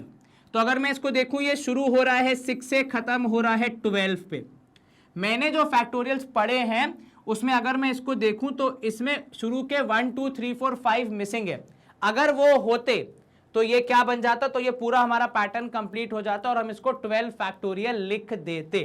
तो इसको बैलेंस करने के लिए मैं क्या करूंगा, देखो ये तो पहले से है, तो मैं इसको पहले तो रीअरेंज कर रहा हूं। मैं लिख रहा हूं सबसे पहले 12, फिर लिखा मैंने 11, फिर लिखा मैंने 10, फिर 9, फिर 8, फिर 7 एंड देन 6। यहां पे मेरा सवाल आ गया पूरा। ठीक है, 12, 11, 10, 9, 8, 7, 6, परफेक्ट। अब मैं क्या करूंगा, इसको कंप्लीट करने के लिए मैं यहां पे लिख रहा हूं into 5, into 4, into 3, into 2, into 1। इससे क्या हुआ, मैं फैक्टोरियल्स तक तो पहुंच गया, लेकिन एक दिक्कत है इसमें। दिक्कत यह है कि मैंने अपने सवाल का मूल स्वरूप ही चेंज कर दिया, जिससे वैल्यू अलग हो जाएगी।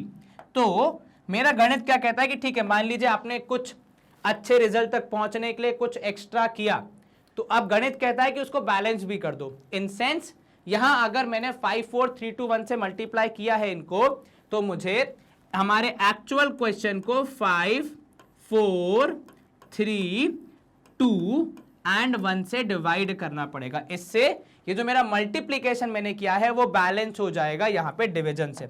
इससे आंसर में क्या फर्क पड़ेगा सर, अगर हम ऊपर देखें तो हमें 12 के सारे जो नेचुरल नंबर्स हैं 12 तक के, उनका मल्टीप्लीकेशन मिल गया, जो कि हमारा 12 फैक्टोरियल का एक्सपैंडेड फॉर्म है। तो ऊपर न्यूमरेटर में आ गया 12 factorial which is getting divided by, नीचे अगर आप देखो तो 5 फैक्टोरियल। तो मेरा आंसर क्या आना चाहिए, तो सर इस केस में मेरा आंसर आना चाहिए 12 फैक्टोरियल बनाम 5 फैक्टोरियल। क्या मैं अपने दोनों क्वेश्चंस को फैक्टोरियल्स में चेंज कर पाया? हाँ जी सर। उसके अलावा कोई और नंबर नहीं दिख रहा है, मुझे फैक्टोरियल्स ही दिख रहे हैं, तो मतलब मैंने अपना कार्य कर दिया। स्क्रीन होगी यहां पे क्लियर। क्वेश्चन नंबर 4 हमने समाप्त किया। क्वेश्चन नंबर 5 कह रहा है आपको n की वैल्यू निकालनी है यहां दिए गए सिस्टम के हिसाब से। चलिए शुरू करते हैं इसको, ये भी कुछ ऐसा मुश्किल कार्य नहीं होना चाहिए। सबसे पहला वाला क्वेश्चन देखो, इसमें मैं क्या करूंगा, सबसे पहले मेरा जो सवाल है वो है n+1 फैक्टोरियल को सॉल्व करने पे मुझे क्या मिल रहा है, मुझे मिल रहा है यहां पे अगर आप देखो तो 20 इंटू n-1 फैक्टोरियल। चलिए दो फैक्टोरियल है, सॉल्व करने में दिक्कत आ सकती है, तो मैं क्या करूंगा, ये जो बड़ा वाला n+1 है, ये ऑब्वियसली बात है बड़ा नंबर है क्योंकि इसमें +1 है, तो इसको मैं थोड़ा एक्सपैंड करूंगा ताकि मैं कुछ यहाँ पे सिमिलैरिटी ला पाऊं। तो मैंने एक टर्म निकाला n+1, फिर मैंने दूसरा टर्म निकाला n।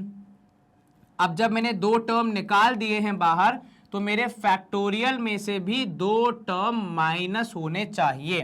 तो n+1 पहले से था, मैंने दो टर्म बाहर निकाल दिए, तो मैं कर दूंगा -2। ठीक है ना। और क्योंकि मैं डिक्रीजिंग ऑर्डर में कर रहा हूं, मतलब सबसे बड़ा नंबर निकाल रहा हूं उसके बाद उससे छोटा निकाल रहा हूं, तो मुझे ऐसे टर्म एक्सट्रैक्ट करना अलाउड है, बीच में से कहीं से अलाउड नहीं है। ठीक है ना। And this is still continuing to be equal to 20 into n-1 factorial. चलिए यहां पे n+1 एज इट इज रहेगा, into n as it is रहेगा। इधर फैक्टोरियल के अंदर क्या चेंज आएगा सर, +1 और -2 एक दूसरे को पहले से जानते हैं, तो वहां पे n-1 फैक्टोरियल आ जाएगा, और यहां 20 इंटू n-1 फैक्टोरियल पे हम पहुंच चुके हैं। क्लियरली n+1 फैक्टोरियल दोनों तरफ क्योंकि सेम है तो उसको कैंसिल करने में कोई दिक्कत नहीं है ना। और क्योंकि टर्म्स मल्टीप्लीकेशन में है, देखना this is multiplied with this, then this is multiplied with, ये फैक्टर फॉर्म में जब होता है तब आप सब कैंसिल आउट कर सकते हैं। ठीक है। एग्जाम में आइडियली क्योंकि आप 11th के विद्यार्थी हैं, तो मेरे हिसाब से आपको डायरेक्टली इस स्टेप से इस स्टेप पे आना चाहिए। ये खाली मैंने यहां पे अभी क्यों लिखा है, क्योंकि कॉन्सेप्चुअल अंडरस्टैंडिंग आनी चाहिए। आप एग्जाम में अगर ये वाला स्टेप नहीं भी लिखेंगे तो भी चलेगा, इनफैक्ट तो ही बेटर वे होगा लिखने का, यू नो।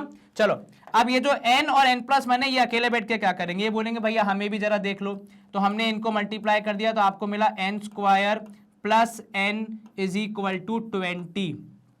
गणित कहता है 20 को इस तरफ ले आओ ताकि आपके पास इक्वेशन आ जाए जिसको सॉल्व करके आप n की वैल्यू पता लगा सको।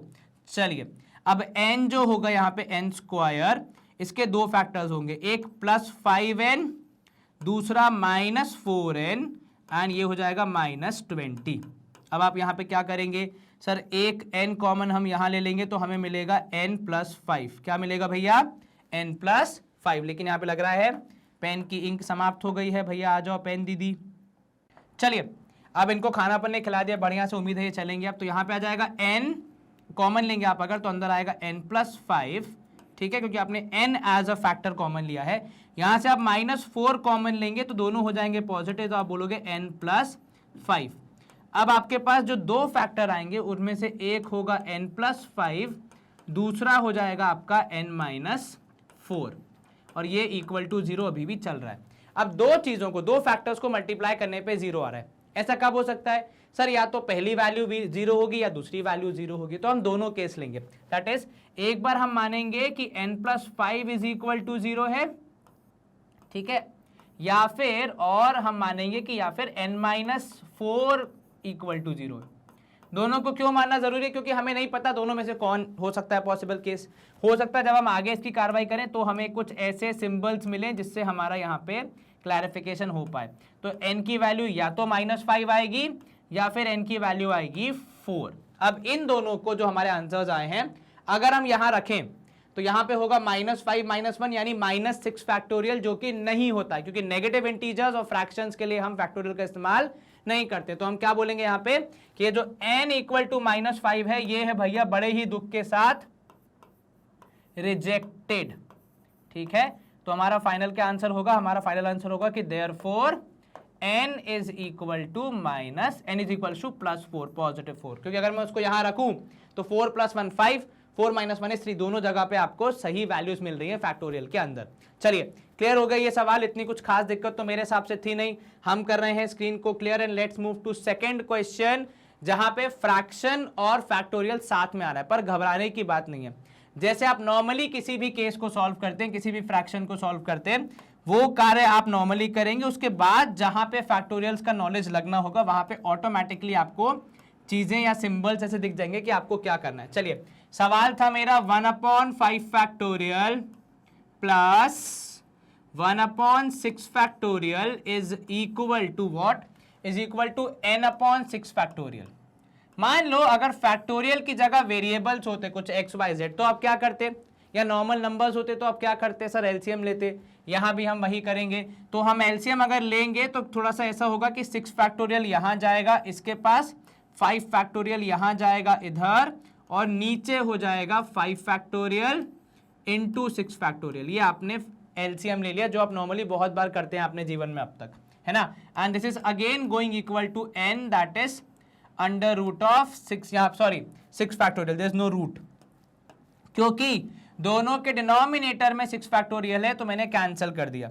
मुझे यहां से क्या मिला, मुझे यहां से एक जानकारी तो ये मिल गई भैया कि देखो 6 factorial plus 5 factorial upon 5 factorial is equal to n। अब मेरा गणित क्या कहता है कि 5 फैक्टोरियल को वहां भेज दो, तो आपने लिखा 6 फैक्टोरियल प्लस यहाँ पे एक, तो जब से ये एंगल्स का साइन सीखा है तो बहुत बार मैं फैक्टोरियल की जगह एंगल का साइन लगा देता हूँ। चलिए, 6 factorial plus 5 factorial is equals to n into 5 factorial. अब आप क्या कर सकते हो, अब आप ये कर सकते हैं भैया, देखो सबसे पहली बात तो 6 फैक्टोरियल को लिखो 6 इंटू 5 फैक्टोरियल, ठीक है, प्लस यहाँ पे चल रहा है 5 फैक्टोरियल और इधर पे है n इंटू 5 फैक्टोरियल। इतना कोई दिक्कत जरा सी भी नहीं सर। अब अगर आप इस तरफ देखो LHS में पहली टर्म में एक 5 फैक्टोरियल है, दूसरी टर्म में एक 5 फैक्टोरियल है, तो मेरे पास कॉमन लेने का बहुत ही अच्छा चांस है। जैसे ही मैंने 5 फैक्टोरियल कॉमन लिया, यहाँ 6 था वो आ गया, यहाँ पे +1 था वो आ गया, and this is equal to n into 5 factorial, ठीक है। आप 5 फैक्टोरियल को 5 फैक्टोरियल से कैंसिल कर देंगे सीधे सीधे, क्योंकि अब ये मल्टीप्लाइंग फैक्टर फॉर्म में आ गए। कोई बोलेगा यहाँ पे क्यों नहीं किया, क्योंकि ये मल्टीप्लिकेशन में था और ये एडिशन में था, इसीलिए नहीं कर रहे थे अपन, ठीक है। अब वो मल्टीप्लिकेशन वाले फॉर्म में आ गए, तो कुल मिला के मेरे पास क्या बचा, 6 और 1 जोड़ के हो गया 7, जो कि हो जाएगी मेरे n की वैल्यू की n is equal to 7। Clear है ये मामला जी सर। इसी तरीके से प्रोबेबली आप थर्ड क्वेश्चन भी कर लेंगे, पर ऐसा मत सोचना कि मैं नहीं करवाऊंगा, हम करेंगे जरूर यहाँ पे। चलिए इतना स्क्रीन क्लियर कर देते हैं। थर्ड वाला क्वेश्चन एक बार देख लेते हैं क्या कह रहा है हमसे। तो थर्ड क्वेश्चन हमसे कह रहा है इसी का, फिफ्थ क्वेश्चन का third part. It is saying 1/6 factorial है, ठीक है, प्लस 1/7 फैक्टोरियल है। तो आप बताइए n/8 फैक्टोरियल अगर करेंगे तो n की वैल्यू क्या होगी। जो हमने पिछली बार किया था, एलसीएम लेंगे तो यहाँ आप लिखोगे 7 फैक्टोरियल प्लस 6 फैक्टोरियल, और नीचे आपके पास आ जाएगा 6 factorial 7 factorial, and this is equal to n/8 factorial. बहुत सारे फैक्टोरियल हो रहे हैं तो कुछ को मैं कैंसिल करने के लिए पूरी कोशिश करूंगा। तो मैं एक बार में दो चीजें कर रहा हूं। पहला एक काम मैं ये कर रहा हूं कि ऊपर से मैंने 7 अलग कर लिया और 6 फैक्टोरियल को साथ में लिख दिया, प्लस 6 फैक्टोरियल, ठीक है। इसको मैं चाहूं तो ऐसे भी लिख सकता हूं कि this is 7 × 6 factorial and whole divided by, यहां पे आप देखेंगे 6 फैक्टोरियल 7 फैक्टोरियल, एंड इधर पे मैं एक स्टेप कर रहा हूं जो कि होगा यहाँ पे 8 बाहर निकाल के मैंने कर दिया 7 फैक्टोरियल। स्टेप 1 बट कार्य 2। एक कार्य ये किया कि ऊपर जो 7 फैक्टोरियल था उसमें 6 फैक्टोरियल को मैंने अलग कर लिया, 7 को अलग लिख दिया, है वो मल्टीप्लीकेशन में जुड़े हुए हैं। दूसरा कार्य ये कि यहाँ पे 8 फैक्टोरियल को मैंने 8 × 7 फैक्टोरियल कर दिया। इसका एडवांटेज मुझे ये मिलेगा कि यहाँ पे मैं डिनोमिनेटर के दोनों 7 फैक्टोरियल को कैंसिल कर सकता हूँ। रीजन बीइंग ये मल्टीप्लीकेशन में है तो कैंसिलेशन हो सकता है, एडिशन सब्ट्रैक्शन में होते तो शायद नहीं हो पाता। अब इसमें क्या होगा सर, ऊपर क्योंकि दोनों टर्म्स के पास 6 फैक्टोरियल है तो इधर एक 7 बच जाएगा क्योंकि 6 फैक्टोरियल के साथ था, और क्योंकि वहां पूरा का पूरा 6 फैक्टोरियल हो गया तो आपसे +1 लिख देंगे, होल डिवाइड बाय ये दूसरा 6 factorial is equals to n/8। ये अपना कैलकुलेशन चल ही रहा है। अब आप देखोगे फ्रैक्शन में ऊपर नीचे 6 फैक्टोरियल है तो चलिए कैंसिल कर दीजिए। 7 + 1 किसी से भी पूछोगे बता देगा 8 होगा, तो आप बोलोगे 8 इज इक्वल्स टू n/8 जैसा कुछ अब हमें मिल रहा है। यहाँ पे 8/1 लिख लो या सिर्फ 8 लिख लो। 8 से 8 मल्टीप्लाई करने पे हमें शायद n की वैल्यू मिल जाए, तो 64 हो जाएगी आपके n की वैल्यू। अब मिल गया भैया n अपन को तीसरे पार्ट में भी। हाँ जी सर, क्या करेंगे सर, जगह ही नहीं है, स्क्रीन क्लियर कीजिए और अगले क्वेश्चन की ओर प्रस्थान कीजिए। चलिए भैया ये आ गया अपना नया क्वेश्चन जिसमें कह रहा है यहाँ भी आपको n ही निकालना है, given that n factorial upon n - 2 factorial is 110। अब इसको कैसे अप्रोच करेंगे, तो सर अगर हम ध्यान से देखें ऐसा क्वेश्चन हम पहले कर चुके हैं, ऐसी कोई टफ मुश्किल बात तो नहीं है यहाँ पे, बात तो भाई तुम्हारी सही है। क्या करोगे इसको सर, बहुत सिंपल सी अप्रोच है।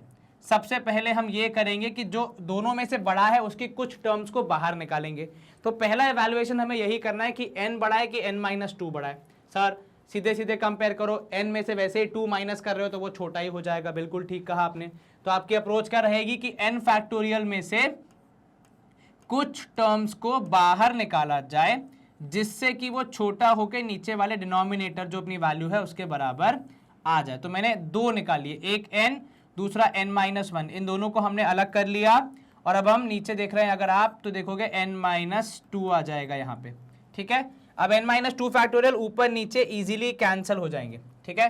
तो ये n - 2 पूरा का पूरा कैंसिल, और ये दोनों बराबर हैं किसके सर, इनका जो प्रोडक्ट है वो है 110। तो यहाँ पे हमारा गणित कहता है कि n को n - 1 से मल्टीप्लाई करने पे 110 आ रहा है, तो अब हमें वो 2 फैक्टर्स ढूंढने हैं। आपने मल्टीप्लाई किया n² - n - 110 के रूप में आपको एक इक्वेशन मिली, आपने इसको सॉल्व किया, आपने ऐसे 2 नंबर ढूंढे जिन्हें गुणा करने पे 110 आए और ऐड सब्ट्रैक्ट करने पे 1 आए। बहुत ही सिंपल वैल्यूज है, हम लोग बहुत बार कर चुके हैं ऐसे questions, and I think answer आएगा 11 और 10। 11 और 10, एक नेगेटिव एक पॉजिटिव, 11 नेगेटिव क्योंकि -n चाहिए, 10 पॉजिटिव, प्लस माइनस करोगे -n आएगा, मल्टीप्लाई करोगे -110 आएगा ही आएगा। पहले दोनों में से आपने n as a common factor लिया, अंदर आया n - 11।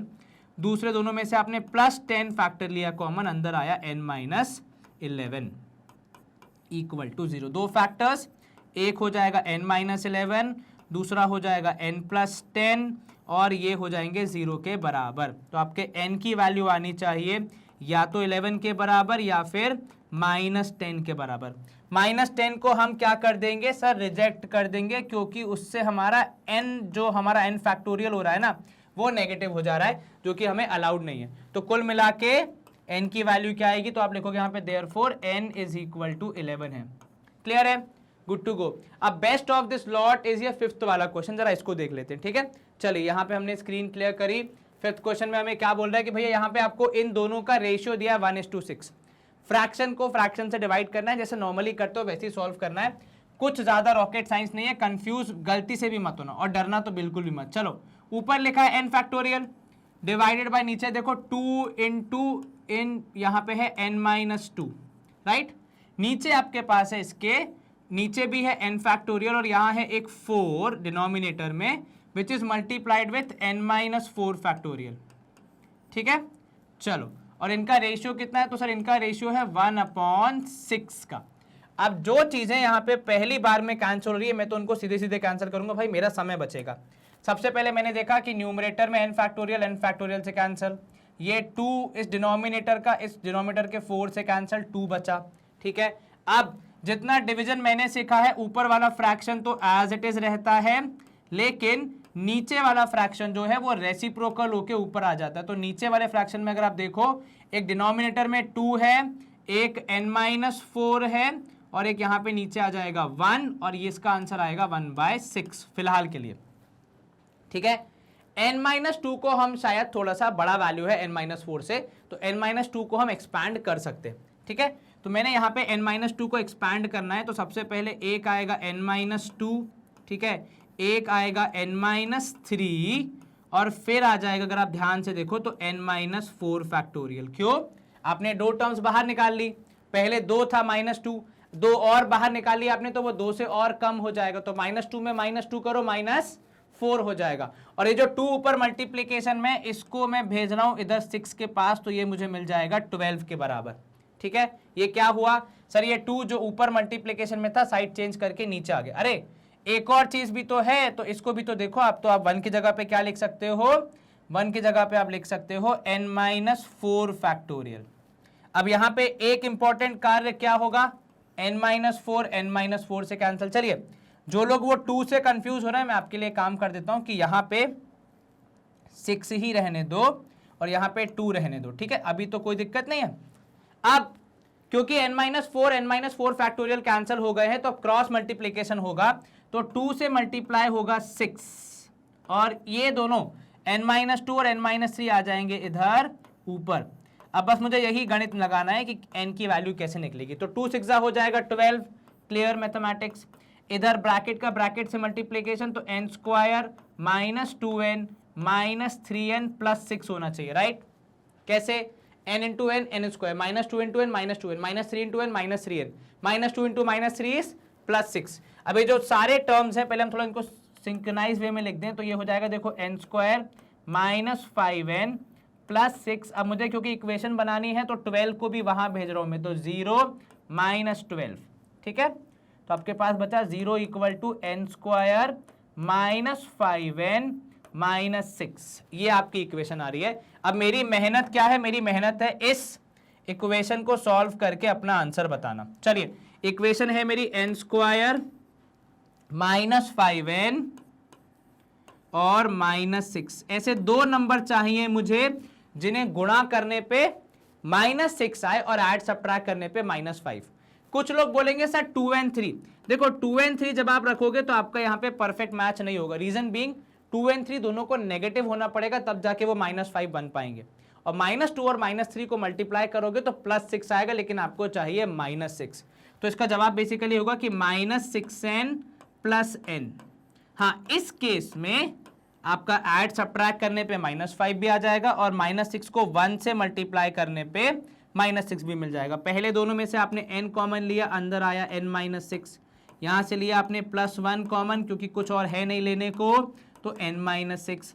आपके 2 फैक्टर हो गए, n-6 एंड n+1, ठीक है। तो n की वैल्यू आएगी या तो 6 या फिर -1। चलिए अब n की वैल्यू 6 हम ले सकते हैं, क्योंकि अलाउड है, -1 नहीं हो सकता फैक्टोरियल में, तो वो रिजेक्ट हो जाएगा। तो आपका आंसर क्या होगा, आप लिखोगे यहाँ पे देयरफॉर n = 6। यहाँ पे लिख दो -1 के आगे ब्रैकेट में कि रिजेक्टेड। क्यों, क्योंकि वो नेगेटिव फैक्टोरियल ला रहा था, जो कि एग्जिस्ट ही नहीं करता। हमने पढ़ लिया कि वो नॉट डिफाइंड है ना। चलिए क्लियर हो गया यहाँ पे ये सवाल आसानी से? हाँ जी सर, इक्वेशन सॉल्विंग की काफी अच्छी प्रैक्टिस अगर आपकी होगी तो आप जल्दी कर पाएंगे, वरना थोड़ा सा स्ट्रगल होता है लोगों को। चलो क्वेश्चन नंबर 6 देखो, आपको प्रूफ करना है कि n+2 में जब आप n फैक्टोरियल मल्टीप्लाई कर रहे हो तो आपको ऐसा कुछ देखने को मिल रहा है। चलिए पहले हम बात करते हैं LHS की जरा। मेरे पास है LHS में n+2 इंटू यहाँ पे आप बोलोगे n फैक्टोरियल, ठीक है ना? तो ये मैंने लिख दिया यहाँ पे n+2 इंटू n फैक्टोरियल। अब मैं मेरे LHS में थोड़ा सा एडजस्टमेंट कर रहा हूँ, देखना ध्यान से मैं क्या कर रहा हूँ। मैंने लिखा भैया एक काम करो, n+2 को आप अलग कर लो, एक आप लिख लो n+1, दूसरा आप लिख लो n दूसरा आप लिख लो +1 सॉरी, ठीक है, and this is multiplied with n factorial. अब जितना गणित मैंने पढ़ा है, ब्रैकेट के बाहर से कोई चीज ब्रैकेट के अंदर जाएगी तो ब्रैकेट के हर एक सदस्य को मिलेगी, which means this is further transform to n+1 into n factorial +1 into n factorial, ठीक है। अब ये देखो n फैक्टोरियल पहले से है, माने 1 से लेकर आप n तक सारे नेचुरल नंबर्स को मल्टीप्लाई कर चुके हैं, उसमें आप n+1 अगला मल्टीपल जो +1 वाला नंबर होगा वो मल्टीप्लाई कर रहे हैं। तो जब आप वो मल्टीप्लाई कर देंगे तो ये बेसिकली बन जाएगा n+1 फैक्टोरियल। अब आप n फैक्टोरियल में 1 मल्टीप्लाई करेंगे तो वो तो वही रहेगा, तो ये हो जाएगा n फैक्टोरियल जो कि हमारा RHS है। तो यहाँ पे ट्रिक क्या थी सवाल की? सवाल की ट्रिक यही थी, कैसे मैंने n+2 को ब्रेक किया n+1 एंड +1 में मेरे क्वेश्चन की रिक्वायरमेंट के हिसाब से, ठीक है। तो सवाल इतना मुश्किल नहीं था, पर हाँ ब्रेक कैसे करना है वो n+2 को, वो यहाँ पे थोड़ा सा ट्रिकी पार्ट था। चलो क्वेश्चन नंबर 6 भी हमारा इजीली हो गया, ऐसी कुछ खास दिक्कत आई नहीं। Question number 7 is a very good question, ठीक है। चलो अब यहां देखो, सवाल कह रहा है आपसे, आपने यहां पे क्या किया है, मल्टीप्लाई करना शुरू किया है LHS में। अगर आप देखोगे तो आपने LHS में मल्टीप्लाई करना शुरू किया है n into n-1 into n-2 and ये सिलसिला कहां तक चल रहा है? ये सिलसिला चल रहा है n-r+1 तक, और ये कह रहा है इसको फैक्टोरियल में कन्वर्ट कर दो, ठीक है। अब एक बात समझना, फैक्टोरियल में जब हम कन्वर्ट करते हैं तो हमें ये सिखाया जाता है कि भैया सारे नेचुरल नंबर्स का, जहां 1 से लेकर जहां तक बोला गया वहां तक सबका मल्टीप्लिकेशन होना चाहिए। यहां पे ये मामला आधे में अटक गया, तो मुझे इसको थोड़ा सा आगे बढ़ाना पड़ेगा। वो ऐसे आगे बढ़ाना पड़ेगा, देखो यहाँ पे कि ये तो लिखा हुआ है n, ये लिखा हुआ है n-1, ये लिखा हुआ है n-2 एंड सो ऑन। अब मैं इसको अगर इसी पैटर्न में लेके जाऊं तो मेरा जो ये वाला नंबर है, पता है इसको मैं कैसे लिखूंगा? इसको मैं लिखूंगा ब्रैकेट के अंदर, देखो n माइनस, अब जब मैं माइनस साइन कॉमन ले लूंगा तो एक तो मुझे r मिल जाएगा पॉजिटिव, ठीक है, क्योंकि आपने माइनस साइन कॉमन लिया, और यहाँ पे जो +1 है इसमें से एक आप ले लोगे तो ये हो जाएगा r-1, ठीक है। ये क्लियर हुआ? जी सर। अब अगर मुझे फैक्टोरियल में लेके जाना है तो इसको और आगे बढ़ाना पड़ेगा, और आगे बढ़ाने का नियम क्या है कि आप 1 से कम करते जाओ। तो जब मैं इसको कम करूंगा 1 से, तो -1 में एक कम और किया, क्या करोगे आप? यहाँ पे देखो क्या हो रहा है सर, -1 में एक कम और होगा, है ना। तो यहाँ पे अगर आप देखोगे आपको यहाँ पे मिलेगा n, ठीक है, -r, ठीक है, सॉरी n माइनस कितना होगा सर? एक कम करोगे सर, एक कम करेंगे तो यहाँ पे हो जाएगा n माइनस, अब आप यहाँ पे है r-1, और आपने क्या बोला सर? एक कम करो। तो देखो मैं आपके अंडरस्टैंडिंग के लिए यहाँ पे लिख रहा हूँ, इसमें एक कम कर दिया तो ये हो गया -1, ब्रैकेट क्लोज, ठीक है। यही तो सीखा है ना हमने क्या सीखा है कि सर जब आप ऐसे ही आगे बढ़ते जाते हैं तो आप एक एक कम करते जाते हैं। -2 माइनस, यहाँ पे -1 -2 किया आपने, फिर और कम किया, अब आप और कम कर रहे हैं। अब आप इसके आगे बढ़ेंगे तो इसको फर्दर और रिड्यूस करेंगे तो आप लिखेंगे n -r-1, यहाँ पे -1 था, आप कितना करोगे सर? अब हम करेंगे -2, ठीक है, -1 था तो -1 के बाद अगला क्या होगा? -2 होगा, एंड ऐसे ही मामला कहाँ तक चलेगा? ऐसे ही मामला आगे तक चलते जाएगा जब तक आपको क्या ना मिल जाए, जब तक आपको लास्ट में 1 ना मिल जाए। क्यों भैया? तभी तो n फैक्टोरियल कंप्लीट बनेगा। अब ये समझना, थोड़ा सा मैं यहाँ पे आपको मैथमेटिकली एक चीज हमें क्या करनी पड़ेगी, क्योंकि हमने कुछ एक्स्ट्रा मल्टीप्लाई किया है तो बैलेंस करने के लिए सेम चीज को नीचे डिवीजन में भी लाना पड़ेगा, राइट। तो आपने लिखा n माइनस, यहाँ पे है r-1, एक स्टेप हम नीचे गए हैं तो हमने लिखा है -1, ठीक है, और ये हम आगे सिलसिला बढ़ा रहे हैं। इसके बाद भी हमने लिखा यहाँ पे n -r-1, जो ग्रीन है वो पहले से क्वेश्चन में दिया हुआ था, जो हमने पर्पल से लिखा है वो हम इस सिलसिले को आगे बढ़ा रहे हैं एक एक स्टेप से, ठीक है। -1 करके फिर -2 करेंगे, फिर एक स्टेप और आगे बढ़ाएंगे, -3 करेंगे और लास्ट में हम 1 तक जाएंगे, ठीक है। तो ये जो आपने ऊपर मल्टीप्लाई किया है एक्स्ट्रा, इसे बैलेंस करने के लिए नीचे डिवाइड भी तो करना पड़ेगा। अब ये दिखने में कितना कॉम्प्लेक्स लग रहा है, जरा इसको अपन सिंपल बनाते हैं।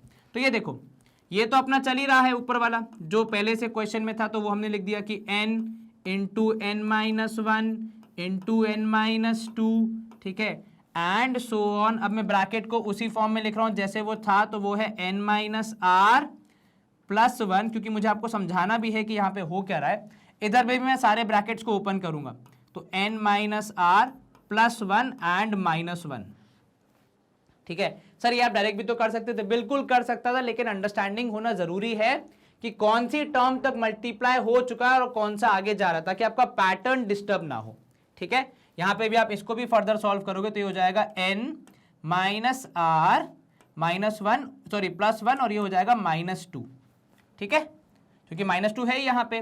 अब इसके बाद ऐसे ही आप आगे बढ़ाओगे इसको, तो लास्ट में आप कहां तक पहुंचोगे, 1 तक पहुंचोगे, 2 1 तक, क्योंकि वहीं पे हमारे सारे प्रॉब्लम सॉल्व होते हैं, हमारा फैक्टोरियल वहीं पे रुकता है। डिनोमिनेटर की अगर मैं बात करूं तो वो पूरे के नीचे आ जाएगा, क्योंकि हमने सबको एडजस्ट कर दिया है। तो जो एडजस्टमेंट हमने ऊपर किया वो हम नीचे भी करेंगे, कि n माइनस आर प्लस 1 -1 एक आ गया, दूसरा n माइनस आर प्लस 1 -2 ये दूसरा आ गया, एंड सो ऑन। ऐसे ही कहां तक चलेगा सिलसिला, लास्ट टर्म तक विच इज 1, ठीक है।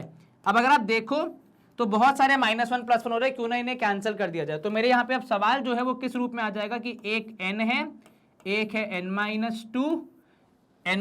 सॉरी, ठीक है। तो हमने यहाँ पे लिखा n-1, फिर एक n-2 है, सिलसिला आगे बढ़ रहा है, और चीजें जब कैंसिल हुई तो एक n-r प्लस 1 ये सवाल में ही था, तो ये मैंने लिख दिया। जो यहाँ पे नया चेंज आया वो ये कि +1 -1 हो गए कैंसल, इधर पे +1 -2 हो गए, तो यहाँ पे आपके पास ऊपर जो यहाँ पे ब्रैकेट के अंदर है उसमें आ गया n-r, इधर क्या आ गया, इधर आ गया n-r -1, ठीक है। एंड ऐसे ही सिलसिला आगे बढ़ता गया टिल जब तक आपका 1 नहीं आ गया। नीचे डिनोमिनेटर में भी सेम ही चीज होगी, फर्क क्या आएगा, बस वहां पे भी n-r, फिर n-r -1, फिर n-r -2, ऐसे ही कारवां चलता रहेगा till you get last digit as 1, सबका मल्टीप्लीकेशन। अब अगर आप ध्यान से देखो, फैक्टोरियल की परिभाषा कहती है कि n नंबर तक 1 से लेकर सारे नंबर्स का मल्टीप्लीकेशन होना चाहिए। तो यहां ब्रैकेट्स का इस्तेमाल करके हम मल्टीप्लीकेशन को ही शो कर रहे हैं। तो ऊपर मेरे पास आ गया n फैक्टोरियल, क्योंकि आप 1 से लेकर n तक सारे नंबर्स को मल्टीप्लाई करते जा रहे हैं। नीचे 1 से लेकर n-r तक सारे नंबर्स का मल्टीप्लीकेशन हो रहा है, तो नीचे भी मैं क्या लिख दूंगा उसको, ये भी तो फैक्टोरियल है, तो ये मुझे मिलेगा n-r फैक्टोरियल के बराबर। इसी के साथ हमारा ये प्रूविंग वाला पार्ट हो गया। इंपॉर्टेंट क्या था यहाँ पे, कि जहां पे हम रुके थे उसके बाद कॉन्सेप्चुअली हम कैसे प्रोग्रेस किए। तो हमने भैया कॉन्सेप्ट के हिसाब से क्या पढ़ा है, कॉन्सेप्ट हमारा कहता है कि आप अगर इसको फैक्टोरियल में कंप्लीट करना चाहते हैं तो आगे वाले टर्म्स को इंट्रोड्यूस कीजिए। और वो कैसे आते हैं, आप डिक्रीजिंग ऑर्डर में जा रहे हैं तो एक एक से कम करते जाइए। तो पहले मैंने इसको डिजायर्ड फॉर्मेट में अरेंज किया, फिर मैं एक एक से कम करता चला गया जब तक मैं 1 तक ना पहुंच जाऊं। और क्योंकि मैंने कुछ एक्स्ट्रा मल्टीप्लाई किया है तो बैलेंस करने के लिए एक्स्ट्रा डिवाइड भी किया, फिर मैंने इन्हीं को आगे बढ़ाया तब तक मैं 1 ना पहुंच जाऊं, और फिर डिनोमिनेटर को भी मैंने ऐसे ही एडजस्ट किया, और फाइनली मुझे मिला n factorial upon n-r factorial. यहां पे होती है screen clear, and I think probably यहीं पे हमारी एक्सरसाइज भी होती है समाप्त। जी हाँ बिल्कुल, लेकिन एक्सरसाइज खत्म होने से पहले और ये सेशन एंड होने से पहले आपके लिए बहुत इंपॉर्टेंट इन्फॉर्मेशन है। 2 मिनट की बात है, बस पूरी बात सुन के जाइएगा, आपके लिए बहुत जरूरी है। तो बात ऐसी है मेरे भाइयों बहनों, कि आपको तो पता है कि अपने YouTube चैनल पे आपके सारे वीडियोस आते रहते हैं, जो भी लेक्चर्स आपके टीचर्स आपको प्रोवाइड कराते हैं। लेकिन आप में से बहुत बच्चे एक कठिनाई का सामना करते हैं कि भैया हमें हमारे जो सेशंस हैं, जो हमारे काम के हैं, वो दिखते नहीं हैं बहुत बार, क्योंकि channel is a ocean of sessions, यानी आप बहुत सारे लेक्चर्स और वीडियोस है बहुत सारे टीचर्स के। तो हमने आपकी सहायता के लिए आज से बहुत समय पहले से वेबसाइट और ऐप ऑलरेडी बना के रखी है। इनको जब आप यूज करते हैं तो आपको मिलता है क्लासिफाइड सेशंस, यहाँ पे मिल जाते हैं कि भैया क्लास 12 के साइंस स्ट्रीम के बच्चे कृपया इस वाले दरवाजे से अंदर चले जाए, वहां पे आपको क्लास 12 के साइंस के सारे जो भी वीडियोस है, लेक्चर्स है, वो subject wise, topic wise classified मिल जाएंगे। तो आपके लिए आपके काम के सेशंस ढूंढना बहुत ईजी हो जाएगा। सारे टीचर्स, सारे सब्जेक्ट्स और सारे लेक्चर्स जो कि आपके यूट्यूब पे अवेलेबल है, हूबहू वैसे ही, वही क्वालिटी, वही टीचर्स, वही कंटेंट यहाँ पे भी दिया जाता है। तो ये चीज़ आपको जरूर फॉलो करनी है। कृपया वेबसाइट और आपको रेगुलरली विजिट करें, आपके लिए बहुत फायदेमंद होगा। सेकंड थिंग, अगर आपने हमारे चैनल को सब्सक्राइब नहीं किया है तो प्लीज़ कर लेना, क्योंकि उससे आपको सारे नए वीडियोस और लेक्चर्स के नोटिफिकेशन मिलते रहेंगे, जिससे आप कुछ भी मिस आउट नहीं करेंगे। सोशल मीडिया पर अगर आपने फॉलो नहीं किया है तो वहाँ भी फॉलो कर लो, क्योंकि CBSE बोर्ड और अदर बोर्ड्स की जो भी इंपॉर्टेंट इन्फॉर्मेशन आती है वो हम आप तक पहुँचाते हैं through the social media platforms. And yes, बहुत सारे फन लर्न सेशंस भी यहीं अपलोड होते हैं, जिसमें कि आपको अच्छा लगेगा, कुछ नया सीखेंगे आप, कुछ नया कॉन्सेप्चुअल आइडिया आपको पता चलेगा। इसके अलावा हमारे ई नोट्स और ई बुक्स के लिए अगर आप प्रोक्योरमेंट करना चाहते हैं उनका, तो भैया उनका एक डिस्क्रिप्शन आपको लिंक में भी दिया है, मतलब उल्टा बोल रहा हूँ मैं, लिंक डिस्क्रिप्शन में दिया है। और साथ ही साथ हमारे वेबसाइट और ऐप पे भी आपको डायरेक्टली वहाँ पे एक बटन मिल जाता है, जिससे आप इजीली और जल्दी उन्हें प्रोक्योर कर सकते हैं। हमारे सारे वर्टिकल्स आपको सतत हाई क्वालिटी एजुकेशन प्रोवाइड कराते रहेंगे, वो पूरी जिम्मेदारी हमारी है। आपको बस क्या करना है कि पूरी शिद्दत, लगन और मेहनत से पढ़ाई करनी है और अच्छे एग्जाम्स देने हैं, ताकि आप अच्छा स्कोर कर सकें और आपकी फोटो भी इन विद्यार्थियों जैसे हमारी वेबसाइट पे फीचर हो सके। तो भैया अच्छे से पढ़ाई करो, पूरी शिद्दत, लगन, मेहनत से अपने माँ बाप की सेवा करो, फ्रेंड्स को सपोर्ट करो, उन्हें हेल्प करो एंड खुद की स्टडीज पे भी कॉन्सेंट्रेट करो। Take care of your health, मतलब बहुत अच्छे से ध्यान रखो अपने खान पान का, अच्छे से पढ़ाई करो। And see you in the next session with some नए लेक्चर, नए वीडियोस एंड नए concept. Bye bye, take care, see you soon.